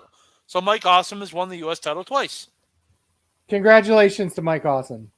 Oh, no, wait, no. Oh, hold on. Hold the phone. Everyone's holding the phone. Hold the phone. Now, after a tap out, you have to count of 10 to get up. Canadian rules, bro. It's in the rule book. It's in the rule book. It's in the rule book. I can't talk tonight. It's in the movie. Northern Lights, a Prince Ikea reference. What a fucking mess. What, Prince Ikea. Oh, Prince. No, Ikea. Prince Ikea.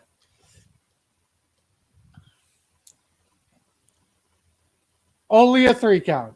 Only a 3 count. Even the ref can't even count to 3. He's like, he's trying to scoop the 3, which is phenomenal. Like, that's how ingrained that is. Yes. So I'll pull back the curtain a little bit. One of the things that you're supposed to do when you're counting to 3 as a ref, just to make it look good, is that you hit the 2. 4 count. Very nice. So you hit the first 2 slaps, but the third is intentionally a scoop. You don't slap the third time. Yep. And that's to make sure that you don't accidentally count 3 on a 3 count. Or that isn't supposed to be a 3 count. Jesus Christ, Mike. Don't kill yourself. Semi-frog splash. 1, 2, 3, 4, 5. He's won the United States title for a 3rd time. No, I think this is where you got to get the 5 count after the 10 count after the 5 after the pin. I think submissions don't count or something like that.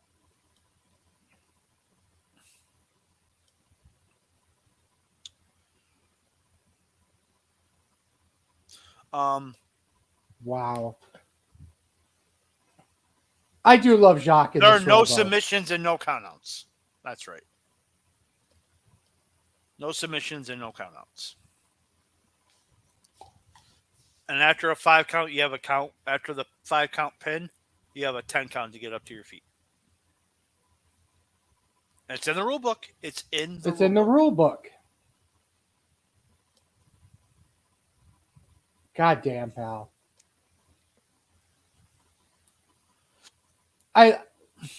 Can we have a real match like that? Like a match that actually states, just call it Canadian Rules match. Canadian Rules match. Like, I got this table right here. I'm just gonna. He definitely did not go to the Dudley Boys School of. What the fuck, man? You were in ECW. But was he in ECW with them? Yes, he was. Yes, he was. Yes, he was. He very much was.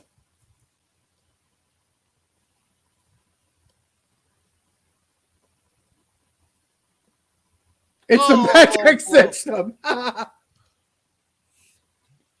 that what they said?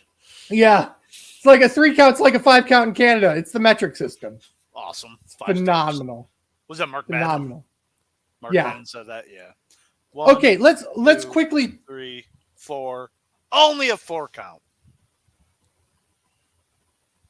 Okay, so let's quickly, while we're kind of playing around with this spot here, we probably should have talked about it more during the Major Guns match because we had nothing else better to talk about. We have a 3-man booth here. And historically, you don't like 3-man booths. Nope. What about this one? I like Keenan, Schiavone, and Tenay better, but I'm okay with this one. I like Madden personally, but Jesus Christ! Somebody wipe the fucking ropes down! Seriously! Oh my god, dude! God damn, pal! Now I think this is whoever gets up first wins or something like that. Because you gotta get a quick way to have Lance win. Yeah. Or they both count to 10 or something. And whoever gets up first wins. Okay.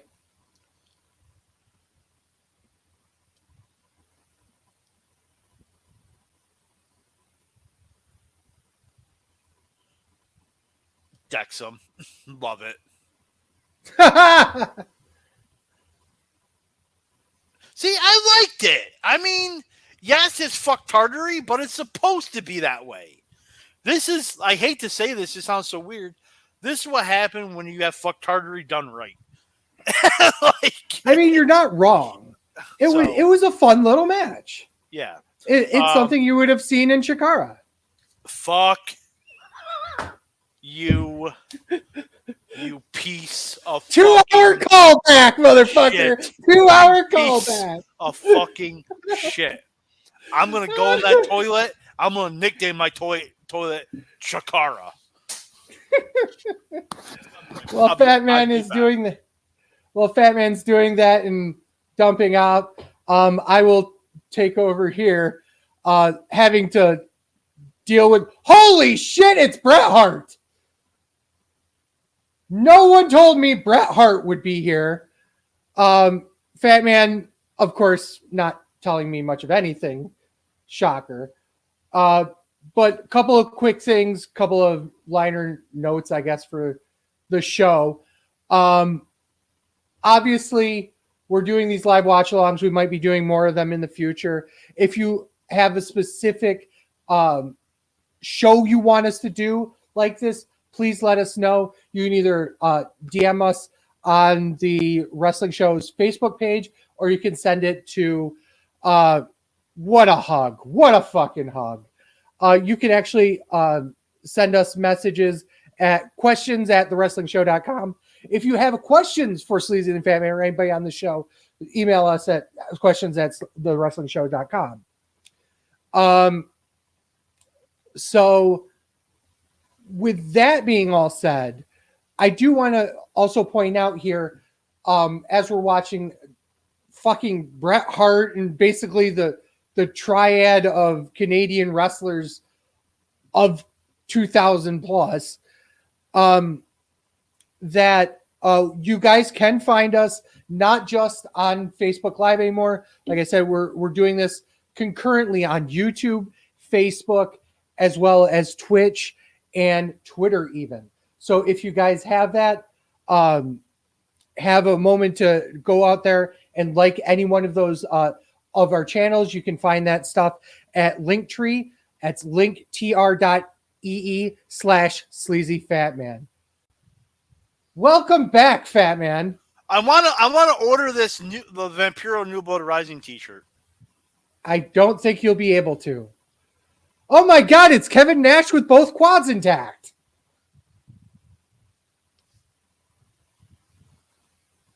Ha ha! Okay. This feud is so dumb. What, Kevin Nash feud that's dumb? No. So, this whole feud is based on, I'm not going to job. You're the one that's going to job. Not, Yo Dog, I heard like tag team matches. So, God damn. This tag team title match goes 9 minutes and 6 seconds. Fuck, Dave Mouser gives this a dud. Wait, where's the Kiss Demon? I don't know where the Kiss Demon is.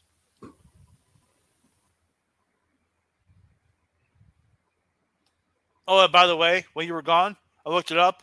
Kiss Demon is a 2-time World Series champion. Are you shitting me? He was like a strength and conditioning coach for the 2003 Marlins and the 2005 White Sox. Oh my goodness. Yeah, I gave this a quarter star. This was while that's all happening, let me tell you about my favorite fucking member of the Carney crew. What are they called? The Dark Carnival. Dark Carnival. The best person in the Dark Carnival isn't in the Dark Carnival, and that's Gene fucking Simmons. He is the single biggest Carney in the history of fucking promoting. That man has made more money on selling stupid shit than I could ever think of. This man sold, obviously, apparel of all types, right? He sold fucking skateboards made of Kiss. He sold Kiss condoms. He sold fucking caskets that were Kiss labeled. That motherfucker actually had a comic based off of Kiss that was made with their own blood to sell them. Yep. That motherfucking Carney is my Lord and Savior. He's your favorite is Carney. He is the greatest Jew. Whoa. Okay. Until Paul Heyman came along. Okay, there it goes. I was like, whoa, hold on. And then he said Paul Heyman. I'm like, okay, there we go. Okay, There we go. Why are my two favorite Carneys Paul Heyman and Gene Simmons? Okay. Paul Heyman. Yes. Greatest promo of all time? Promo of all time? Top 3. I think he's the greatest promo of all time. I think he is the greatest off-the-cuff promo. Here's the thing about Paul Heyman. You forget that he owned WCW. Mm-hmm. That's how great of a promo he is. He ran a wrestling company for like 8 years. A little known company, but yeah. But it's just, I think he's the greatest of all time. I think in terms of off the cuff promo, he is the greatest. I think his facial expressions, his reactions to stuff, the way his verbiage, you can't get any better than Paul Heyman. There is one name that I usually put in the same realm with him, and it's Bobby Heenan. And I think Bobby Heenan as a scripted promo was better. As a off the cuff, trying to work a promo live, Heyman was better. I think, and you're absolutely right in terms of facial expressions. Paul Heyman is second to none. The only one that even comes close to that is Bill Moody when he was Paul Bearer. Oh yeah, so fucking which is good. what Sleazy says every time he has an orgasm. But I mean, you're not wrong.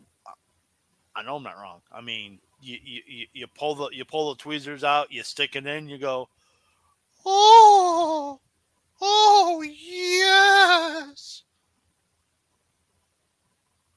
Did you watch my porno? I have no comment.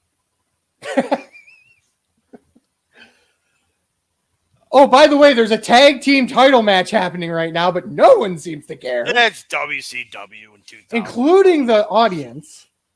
No, and I want to point out the fucking Great Muta is in this match. Another Asian.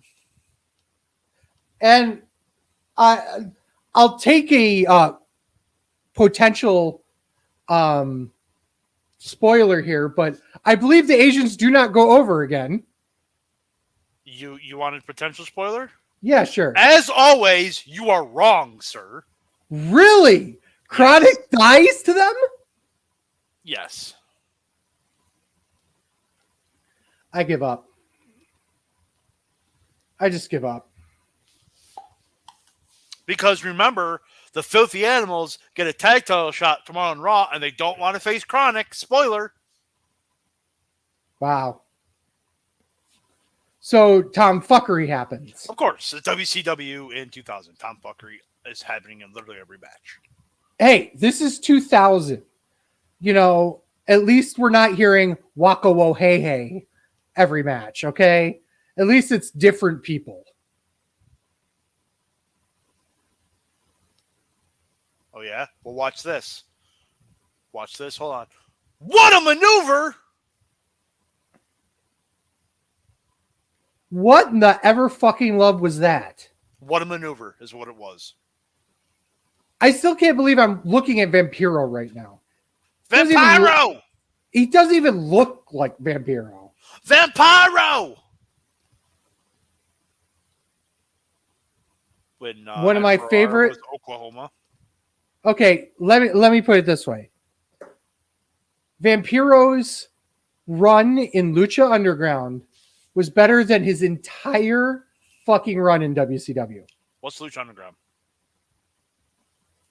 It's a Lucha Libre promotion that was on the El Rey network, and it featured one of the greatest non-wrestling characters of all time, and Jeff Cobb.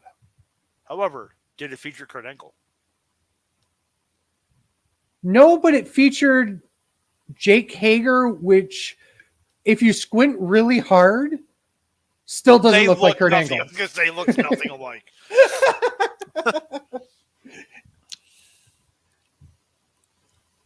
No, I mean, one Lucha Underground match, and that was what Ricochet and Shane Strickland in that death match, or whatever the hell it was called. Yeah, they called it. I'm trying to remember what they called it, Del Muerte or something. Yeah, I can't remember the exact. I loved that. I absolutely loved Lucha Underground. Yeah, I know you do. I was just being a dick. Oh yeah, and to be fair, it featured, among other people, Io Shirai and Kairi Sane, so I can't say much there. But mark, right? But no, it really worked towards what I love in terms of story. If you liked the telenovela parts of professional wrestling, just walks in and just tries to punch him. What the fuck is this shit? God damn it.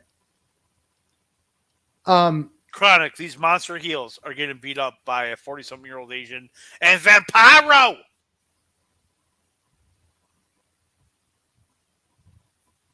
He's not even the fourth best wrestler in the ring. I know Mickey J, right? Right? Rest in peace, Mickey J. Anyway.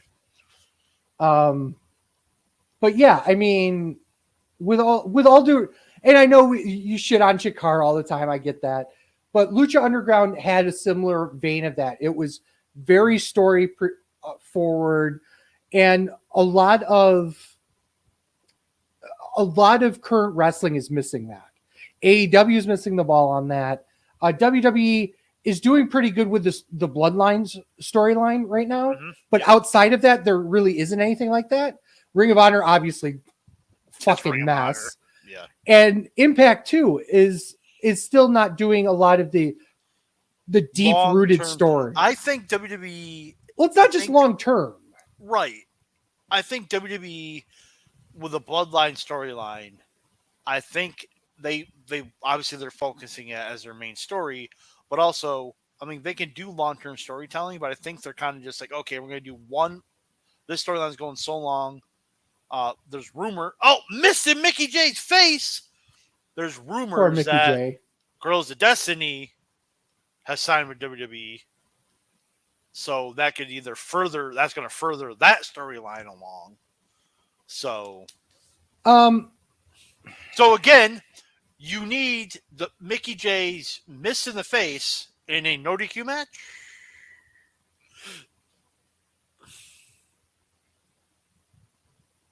It's a double choke slam, guys. Get it over. Yeah. So the crowd, oh my God, it's Nazis.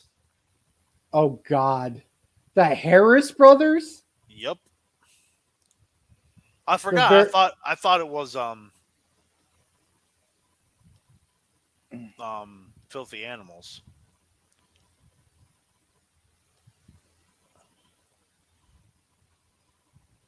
Oh, they told Muda to get up to the top rope and hit the shittiest moonsault I think I've ever seen. That man has done moonsault for 40 years. 3. Oh my God. Muda just pinned a guy. Well, after losing to who? Ernest the Cat Miller. So we got new tag team champions in the Dark Carnival. Now the question is, will they freebird it? No. No. No. Look at Muda's hair. Right? Oh my God, he had a green tongue. It looks like he was blowing a truck. He probably was. Is Muda a Triple Crown winner in WCW? I don't think so, right? Yes. I think he was the NWA champion in WCW, and then yes, he was. The U.S. title, and now he's the tag title. So did he win the U.S. title? I think he did. Yep. So yeah, he's a Triple Crowner. The fucker's standing there. What? Like, you've been hit in the leg. The injury's in the leg, and he's just standing there. Of course. You know what I mean? What, is he going to be in a wheelchair? Sit down. Why didn't she do the interview in the locker room? Because it's New Blood Rising, bro. He's got to rise. He's New Blood. He's rising. Duh. Because, Jeff Jarrett! Remember, coming for you! Remember, don't hate the player. Hate the game. Oh, he never liked him.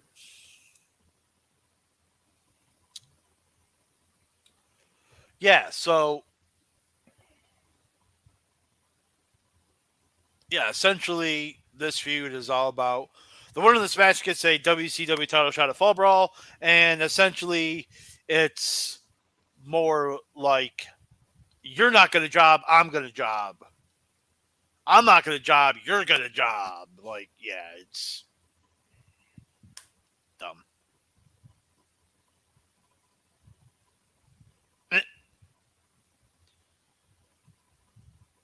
apparently Goldberg's a heel here.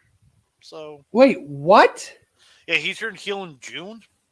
So apparently Goldberg's like a heel here, but I think Heel over face Kevin Nash and face no. Scott Steiner? Scott Steiner's a heel. Kevin Nash is essentially the only face in this match. But by the time Fall Brawl comes around,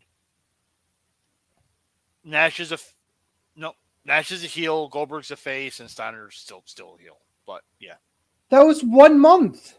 yes, That was a 1 month. yes.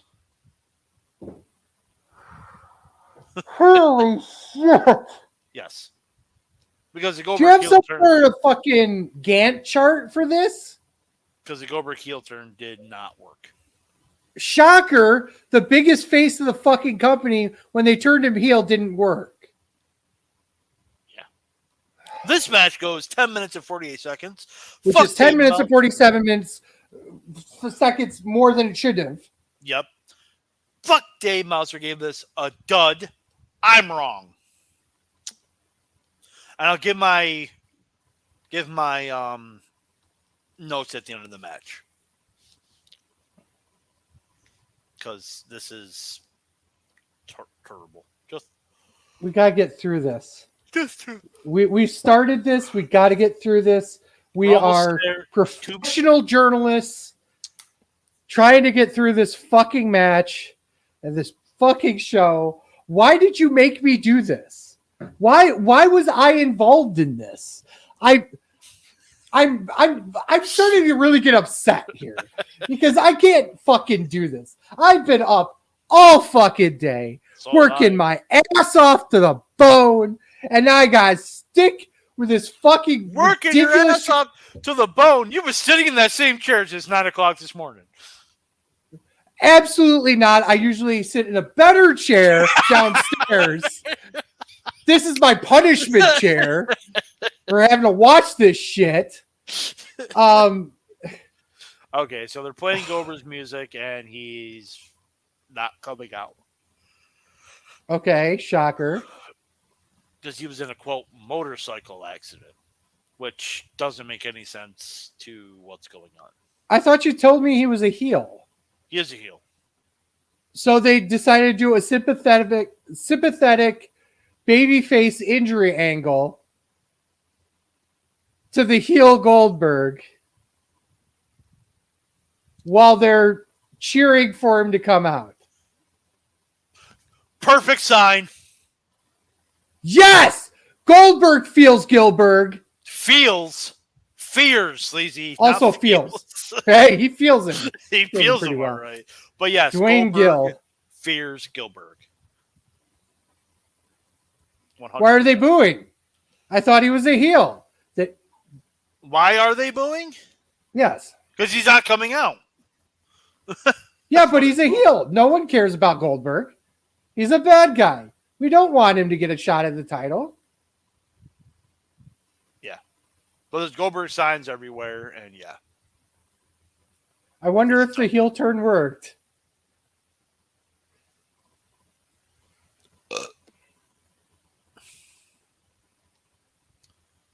So they're just going to make this match a singles match? So wait a second. They did it twice? Yep.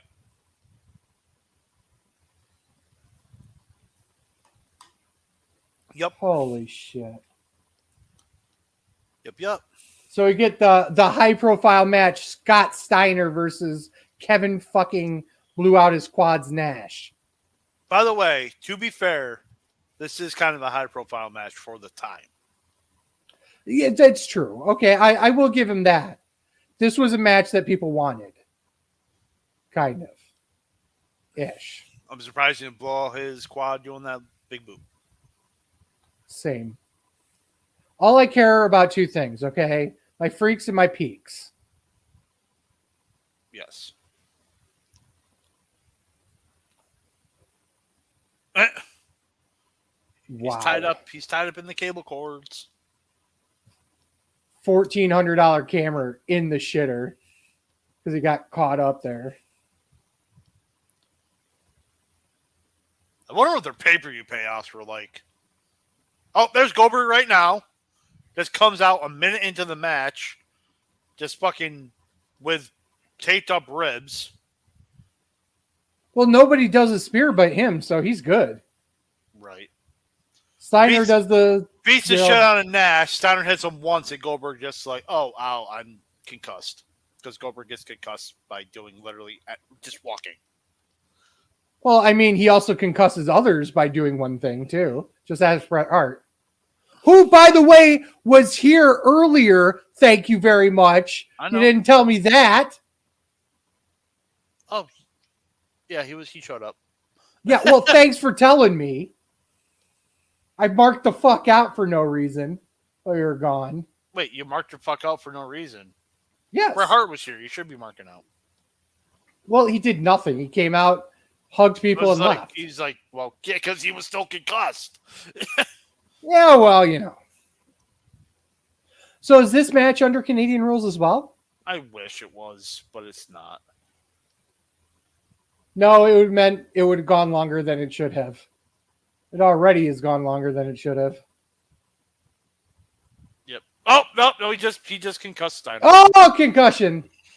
Yep. He just concussed Steiner there. We're officially, well, not quite officially.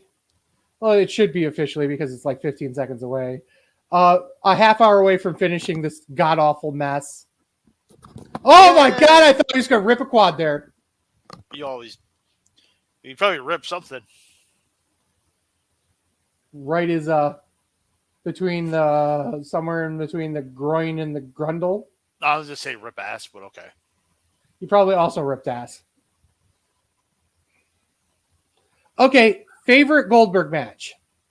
Not this one, obviously, but honestly, this may shock you. It's the match he has the month later against Scott Steiner at Fall Brawl. It's one of my guilty pleasure matches. Interesting. It's actually really good. It's, what do you guys say? Two beefy men slapping... Big meaty men slapping meat. Big meaty men slapping meat, yeah. That is from the legendary Biggie Langston, by the way. Big meaty men slapping meat. Yeah. When he was talking about his favorite type of match. Excuse me. So I'm running out of beverages, so I'm surprised. I'll try to tough through it. I've only drunken about maybe a little more than half of this one. Normally I'm like 2 or 3 deep, but just some diet peach tea. I finished off a vitamin water, except it isn't vitamin water because vitamin water doesn't pay us. As he almost just destroyed Scott Steiner with that fucking underhook suplex. Right? My favorite Goldberg match was probably the one that he's most infamously known for, which was the one the one he had with Regal. Where Regal made him look like a little bitch. Yeah. That's probably my favorite one. Well, his match with DDP at Halloween Havoc was pretty good. Yeah, it was good, but it wasn't my favorite. I'll say the same thing for Nash. What was your favorite match of Nash's? In WCW or as a whole? As a whole. It's got to be one of his matches he had with Brett. I think his match with... I think his last match with Brett, the third one, Survivor Series one, in Survivor Series, was probably my favorite. Okay, so this is stupid right here. This is absolutely stupid. Shocker. Okay, so Nash goes up to do the power bomb. Goldberg pushes him off. Right, looks at him, and Kevin Nash like, "What are you?" And he just walks out. Just walks out.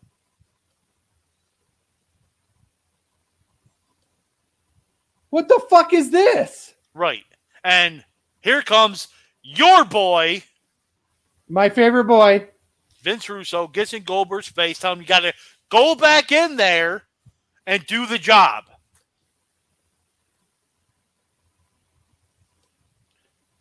So wait a second. They're trying to shoot the fact that Goldberg was supposed to lose. Yes. Oh, So for fuck's sake. this whole storyline is about who will go over. Absolutely dumb. Goldberg walking out of the power bomb shows that all of this is a work, and everything before, during, after, in the history of wrestling Means doesn't nothing. mean a goddamn thing. And then they still fight. Yeah, because why the fuck not? You just proved that it's fake, but let's just fucking continue the match. Dumb. And I think they go about saying that, by the way, spoiler, Kevin Nash wins, that Scott Steiner does the job, so he's a more professional than Goldberg. Like, it's stupid. So I'm struggling to understand why they thought this was a good idea. Where Now you know why I got 70,000 pay-per-view buys and declining ratings. Because of shit like this. Like, this makes no sense at all. As a casual fan, you have no idea what the fuck was going on.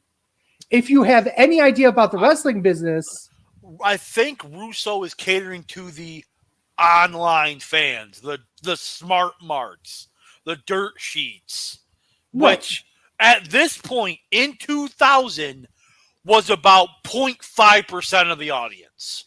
I would agree with that, because a lot of these people that we're talking about, the smart fans, the smart marks, were on message boards. And most, I'm going to say this very disparagingly, and I don't mean it that way, but it's the truth. Most people in 2000 were not on a bunch of message boards talking about professional wrestling from a smart fan. 100% gorgeous, in my opinion. So who is she? I don't actually know who she is. She's Scott Steiner's freak. Ballet freak. But yeah, but what he had two of them, but it's like his freak. But yeah, her. But that's fair. I guess my point is that what was she like? To pull back the curtain, what was she for real? I mean, was she just somebody that worked for WCW? Was she related to anybody? I think she was another Nitro girl. Okay. But, yeah. Oh. Bandeja Lobos, Nash, Lobo, Steiner. Everyone's got their Bandeja. balls. Oh, Macho Man's the balls. Ooh, wearing a thong, too. She is, I don't know, her. Any woman in WCW in this era, she's number one, in my opinion. Over Tori Wilson. Over Stacy Keibler. Over Miss Guns. Over Miss Guns. I'm trying to think of anybody who would. I can't think of the women's roster in WCW at that point. So I don't think Miss Elizabeth is around. I don't think she would be a factor, May, even if she May was. or June. Yeah. Mainly because Miss Elizabeth in WCW just wasn't right. You know what I mean? Yeah, it felt off. It felt really off, and it felt off. She had this pure, next door girl personality in WWF, and it was anything but that when her and Macho were here. Yeah. This has been a mess. Yeah. Going 5 minutes, going 5 to 6, 7 minutes after the Goldberg thing is stupid. They should have just ended the match there. Yeah. Or went right to the powerbomb. You just go for the powerbomb and that's it. Yeah, just have Scott take the powerbomb and then fucking, because I think this is the end of it anyway. After they've all been hitting the nuts multiple times. Yeah. With a ref bump in a technically triple threat no disqualification match. Another ref Shocker. Bump. Yeah. But yeah, Nash wins. Yeah, it's dumb. It's dumb. This whole match was stupid. Ryan loves this. It's dumb. It was dumb. I don't get it. I guess, and I like every once in a while. I like to see some of the, the pulling behind the curtain every once in a while when it's done correctly. This is anything but. No. And you're talking once again. We'd already referenced it. We're talking 2,000 smart marks that were like a very small subset of a very small subset. Yeah. I don't know.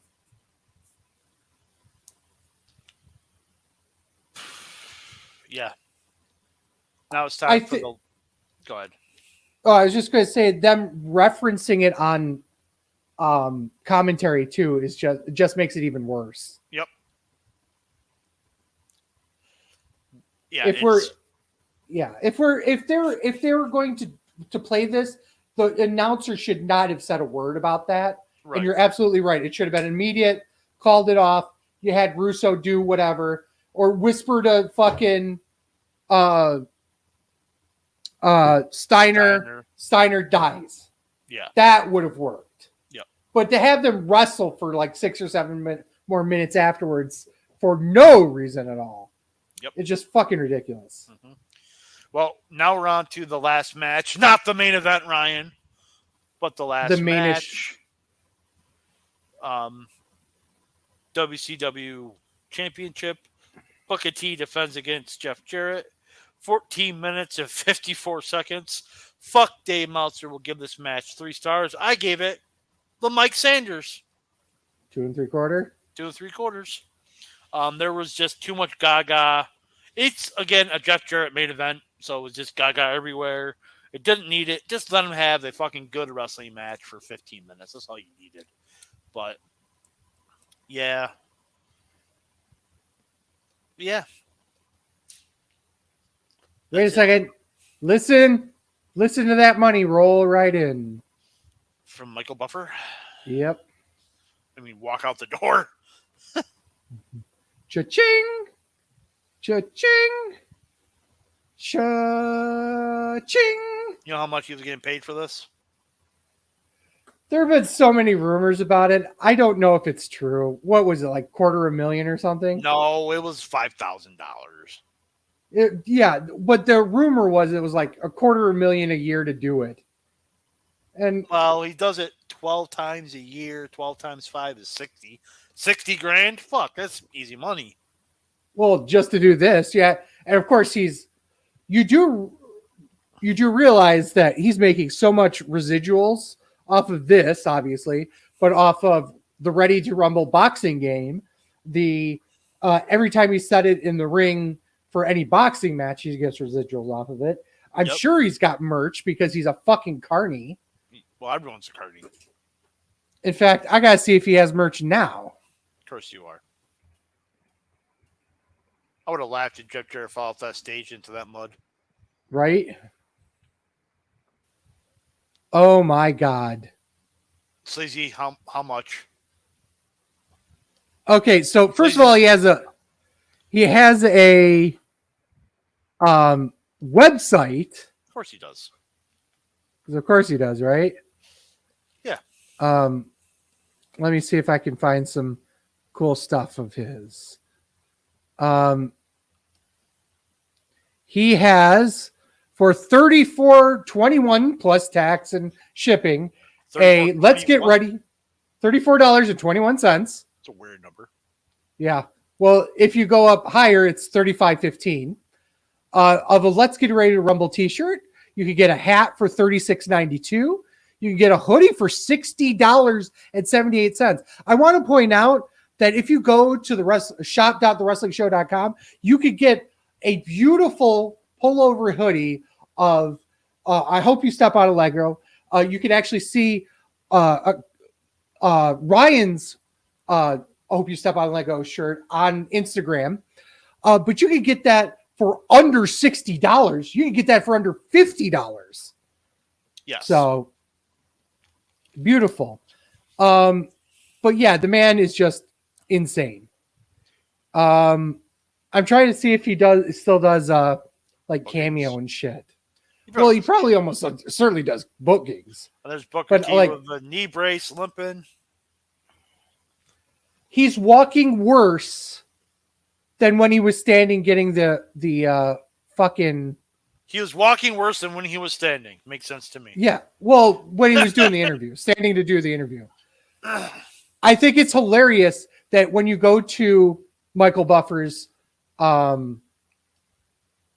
website, the first image you see is him announcing a boxing match. The second one is when he did 08 Rumble. The 08 Rumble is number 2. There are no pictures of him in WCW on his website. Do you blame him? I don't. For serious inquiries about bookings and appearances, info@letsrumble.com. I love it.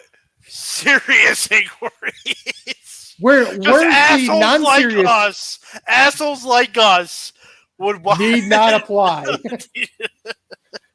Would be all like, yo, come on our podcast, let's talk. It would be a good interview to see, like, how did he get into WCW? Did he like his time there? What was his favorite thing? You know what I mean? But that's something that we don't do enough of on the wrestling show. I wish we could do more of them. Unfortunately, with our timing, a lot of times it doesn't work out with a lot of our guests. But if you guys out there listening to this or watching this with us, you have a particular request of somebody, we can definitely reach out and see if we can do an interview. Not guys like Michael Buffer, who will probably charge us $25,000 to do our Bodunk fucking podcast. So you'll have to buy a lot of merch before we'll be able to do that. But, you know, I'm always happy to reach out to people. If we can put somebody over, whether it's an indie guy, whether it's a former WCW or ECW or WWF guy, I'm all happy to do it, you know. Yep. So, news on our next watch-along, Sleazy. Oh, God. We are going to do, and this will not be live. Kimosabe. This will not be live. This will be a taped show that we're going to throw up randomly one of these days. Mm-hmm. We are going to do a show that we were at. We're going to do the 2008 Armageddon. Oh, yeah. That's featuring one of my favorite matches of all time. That features Sabu. I don't think Sabu was on that show. Oh, no, wait. He wasn't on that show. He was gone by then. Yeah. That's night Jeff Hardy first won his title. Yes, but I'm trying to think of the undercard. That would have been more stupid. I don't even remember the rest of the card. I literally only remember Jeff Hardy doing a swanton on Triple H. That's all I remember of the show. Good, because I like it when you go in blind. Oh, God. So I will be watching that sometime within the next week or two. Get the notes prepped up, ready to go. And then we'll tape it one of these days. I hate to ask this, but did we already release the 29? WrestleMania 29? I don't think we did. Okay. Spoiler, guys. We did WrestleMania 29. Ryan and I did Halloween Havoc 92. I know I got them in the can waiting to go out. I'm just waiting Chip for and this I time. Did you release the 93 King of the Ring? I believe I released the 93 King of the Ring. Okay. Yeah. It's funny because we've done a few watch-alongs over the years. I know it's something that a lot of our fans like to do, and we have a fun time doing them because it's basically a lot of times it's reminiscing about the times. This is not one of them. This is definitely not one of them. As but the world title match is going on and Jeff Jarrett's working over the knee. Yeah, whatever. While the world title's just sitting there haphazardly like it's a fucking piece of like a ring jacket or something. Of course, because somebody get it to fucking Timekeeper, please, for fuck's sake. Unless they're going to use it as a prop, then okay, I guess it's okay. But I mean, you know that's going to come into play. It's just sitting right there. Right? Oh, no. Chair to the knee. Holy shit, he really hit his knee. Because, fuck you, no DQ. Last time Q of the night, I'm at 236, 29, 30, 31, 32. I've actually gotten faster. I'm at 236, 36, 37, 38, 39. I've actually gained a second back. Interesting. I don't know. Who knows what technology is? Oh, he just crushed him. It's supposed to be his knee, but his dick hit the rail. Yeah, well, he hit him right square in the dicks. The dicks? Like multiple The dicks? piece. We the Ones in 2000. Booker T's the Twos. Is that the We the Usos? Ones. That the Yep. Usos? Usos are here. So Jeff Jarrett. Yes. Obviously, one of the biggest influences in non-WWE history, in my opinion. I agree. Huge wrestler in WCW. Was Booker at one point, right? Not For WCW? No. He was never Booker for WCW. He did, found with his father, Jerry Jarrett, TNA Wrestling, which has been around longer than WCW and ECW combined. Yep. That was a trivia question from the other night. I think that when people talk about influential people in professional wrestling, Jeff Jarrett's one of those guys that doesn't get enough praise, mainly because he's such a fucking carny. But in a bad way. In a bad way. Yeah, the fucking gold thing for GFW.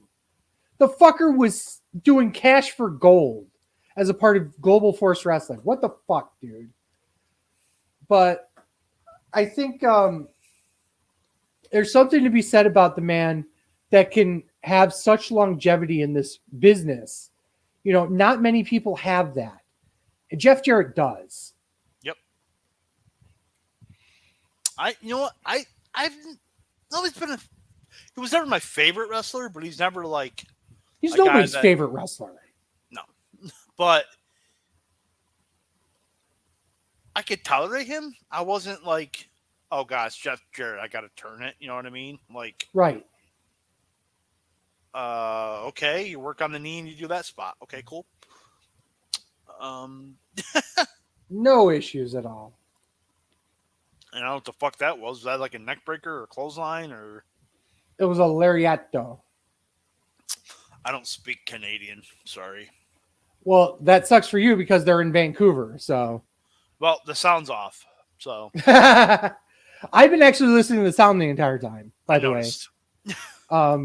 Well, I think I referenced commentary a bunch of times during the show. I could actually pull back the curtain once again. Before we did the old ways with Zoom, I couldn't listen to the sound because of the new system that we have here with how we do streaming. I can actually have the sound on separately, which is great because I hate listening to stuff like this silently. I need to hear the bumps. I need to hear the communication. I need to hear the commentary as well. It's very hard for me to enjoy professional wrestling when it's in mute. No, I agree with that. But since I'm the one watching it beforehand, doesn't matter to you. Doesn't matter to me. I've already watched it within like a month's time that we're month or two. What the fuck? That must have been the worst ref bump in the history of ref bumps. He gave him a fucking chop. Mike Rosario is in the ring. Oh, broke 10,000 guitars. Never drew a dime. Yeah. But no, going back, since I'm the one doing, I don't mind doing it for for watch-alongs. I actually love rewatching them, getting my aspect of it, then going back and getting your takes on this shit because you're going in blind, which I think makes it hilarious. So, especially with these shows. But even the shows that you've been to, you're like, I don't remember that. I don't. It's crazy because I remember how I felt, but I don't remember what actually happened. Like, and I don't understand why that's the case. Yeah, I don't know. You're weird. Thanks. Like I remember what we did to a Quebec flag at Great American Bash, but I don't necessarily remember the show. Yeah. What a fucking show. That was such a that entire day as a whole was one of the strangest things we've ever done. Yeah. You know, we started. Go ahead. Oh, I remember we started at going to Fallsview on the Canadian side. And the rake was just insane. Playing 5-5 poker with $50. And if you not knowing there's like a $6 rake every they did hour. A time rake for it. Every half hour. It was the only game running, but whatever. Yeah. This is 2005. We were walking into a 5-5. I wouldn't walk into a 5-5 game today. You know, I barely walk into 2-5 games. Never mind 5-5. Jesus Christ! But we go there. We have their shitty ass buffet that we spent way too much money on. Yes, because I don't even think you remembered that fucking buffet. That was terrible buffet. I don't remember the buffet at all. We go back to Buffalo, go to this fucking show. Don't remember any of it other than laughing about the BWO versus the Mexicools. Yep. And then we sit out back after the show. Oh God, here we go. Well, we know how the refs set up that this is going to be. He's going to hit the kid in the front row, right? I wish. Kid deserves it. Another terrible ref bump. Why the ref bump? Why? Why do we care? It's like the 30th ref bump of the night, and apparently every match is no DQ. Why have them? So you can do a table spot that's legal to begin with? I don't understand. He literally swung a chair at his knee while the ref watched him. Oh, he's going for the stroke through a table, but no. Bookend! The shittiest his head!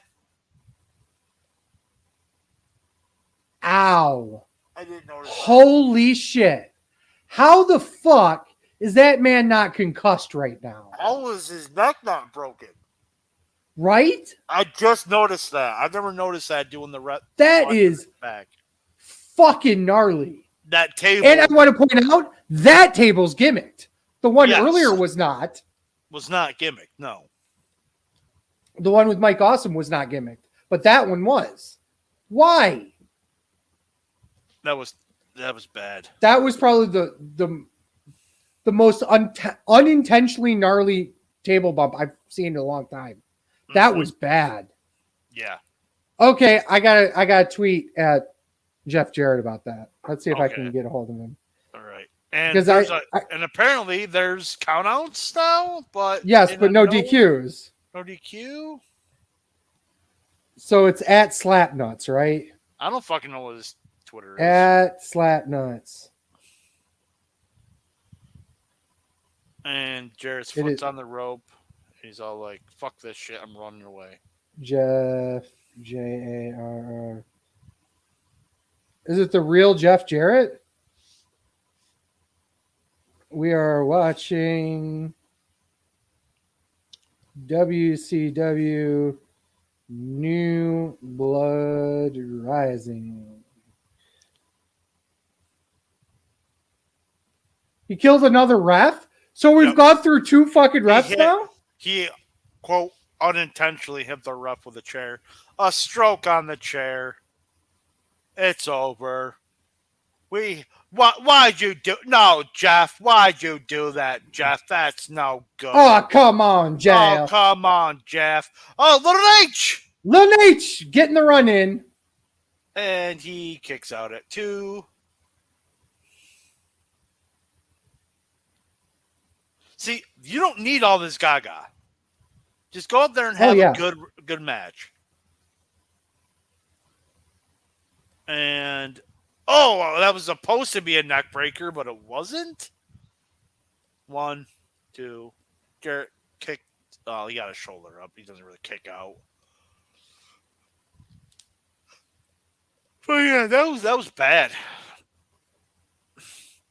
Oh, kicked him. Oh, caught him. Here we go. Sleazy's not even watching. No, who gives a shit? No, I'm too busy tweeting at Jeff Jarrett. We go bookend, and that's it. That's over. 1, 2. Booker T retains the WCW champion. Oh, for fuck's sake! Thank God it's over. Oh. Da-na-na-na-na. Ladies and gentlemen, Booker T wins. Na-na-na-na-na. And here comes the trash. All hail King Booker! Na-na-na-na-na-na. Da-da. So Goldberg got hurt. Booker T got hurt. The cat no-sold the knee. Cat no-sold the knee. Lil Nate giving Booker T the win. Most important. And that's it, folks. It's actually literally off my screen. Just cuts. It just cuts to black, just like The Sopranos. As my controller falls. And trust me. Is that where The Sopranos got the ending? Probably. Final thoughts on the show, Fat Man. Terrible. We literally only watched it for the Judy Bagwell and forklift match. And that's it. I mean, wow. I really don't know what to say after that because it's just it's so bad. It really is so bad. Normally, these watch-alongs with bad shows, I'm looking down because my camera's right there. Normally, these watch-alongs with bad shows are more entertaining, but this one, woo! Well, not only is it not entertaining because there's not much going on that you can laugh at even. No. Because it's not just like laughably bad, it's just bad. Bad. It reminds me of like The Room is a good example of this, where The Room is so bad, but it's funny bad. Yeah. Versus just a this is bad. Just, I'm sad. I'm sad now. Yeah, this is an absolute 0 out of 10. It's the only reason why we watched it. You're absolutely right. Was the Judy Bagwell and forklift because it is part of the wrestling show lore. But yeah, God, I need a drink after this, man. This was terrible. Terrible. Just so bad. Terrible. I'm at TWS Sleazy. TWS Fat Man. We are Sleazy Fat Man on Twitter, Instagram, and TikTok. Please go on over there and give us a like. God, I'm fucking punchy now. Videos you can find on twitch.tv/sleazyfatman, youtube.com/sleazyfatman, and premium videos on onlyfans.com/the wrestling show. You can find all sorts of merch and other cool stuff at thewrestlingshow.com. You can get this podcast every Saturday morning wherever you get your podcasts, including Spotify, Apple Podcasts, Google Podcasts, and Podbean. Don't hesitate to rate us on your favorite platform. It really helps us out. Don't forget to get those automatic downloads in on Spotify and Google Podcasts. That also really helps us out. One more last quick bit here. After July 1st, we are going to go live Sundays, 8 p.m. Make sure you start joining us then. We're moving from Tuesdays to Sundays. So with just to add a little bit to it. So when there is, say, like a Forbidden Door, which will be the next show that we do cover, which will be the Tuesday after, I do believe. Yeah, Tuesday after. We'll do a Tuesday that week and then the Sunday. next Tuesday and then that Sunday. We will probably, our plan is to do live watch-alongs of those shows. Yeah. So that we won't review it like that week. We're reviewing it as we're talking about it. That's the goal for those shows. But WWE looks like they're holding most of their shows on Saturdays now, which is great. So I can watch them live and stuff. Right. We may, don't quote me, do some live watch-alongs on that. We haven't discussed it. Probably not. Haven't discussed it. Probably not. But some of them we may, some of them we won't. I think Sundays works best as for a wrestling podcast as a whole. So right. Yeah. Yeah. So you'll be getting content all weekend long now. We wanted to make sure that we picked a day and stuck with it. Yeah. So that you guys will know exactly when we go on air, exactly when you guys want to tune in, and exactly when you want to join us. As you probably also have seen over the last couple of weeks, we've changed how we do the wrestling show as a live production. We do now have access to the chat functions so that if you do end up watching us live, you can actually interact with us. We do watch the chat. So with a fuck you to Jeff Jarrett, a fuck you to Vince Russo. He's your best friend. Yeah, we'll still fuck him for this show. On Twitter. Fuck him for this show. And as always, for Sleazy. For the Fat Man. This is The Wrestling Show. Thank you guys so much for listening. Peace. Fuck Dave Meltzer. Fuck Tony Khan. A hot dog's on a sandwich. A sub is on a sandwich. A burger is a sandwich. And again, like I said, our next show we're going to cover will be Forbidden Door 2. We bought tickets to Multiverse United 2 in Philadelphia. I have tentative plans to go to Pittsburgh for Payback and Indianapolis for Fastlane. So those are tentative right now. But yeah. Check us out wherever we go. Mm-hmm.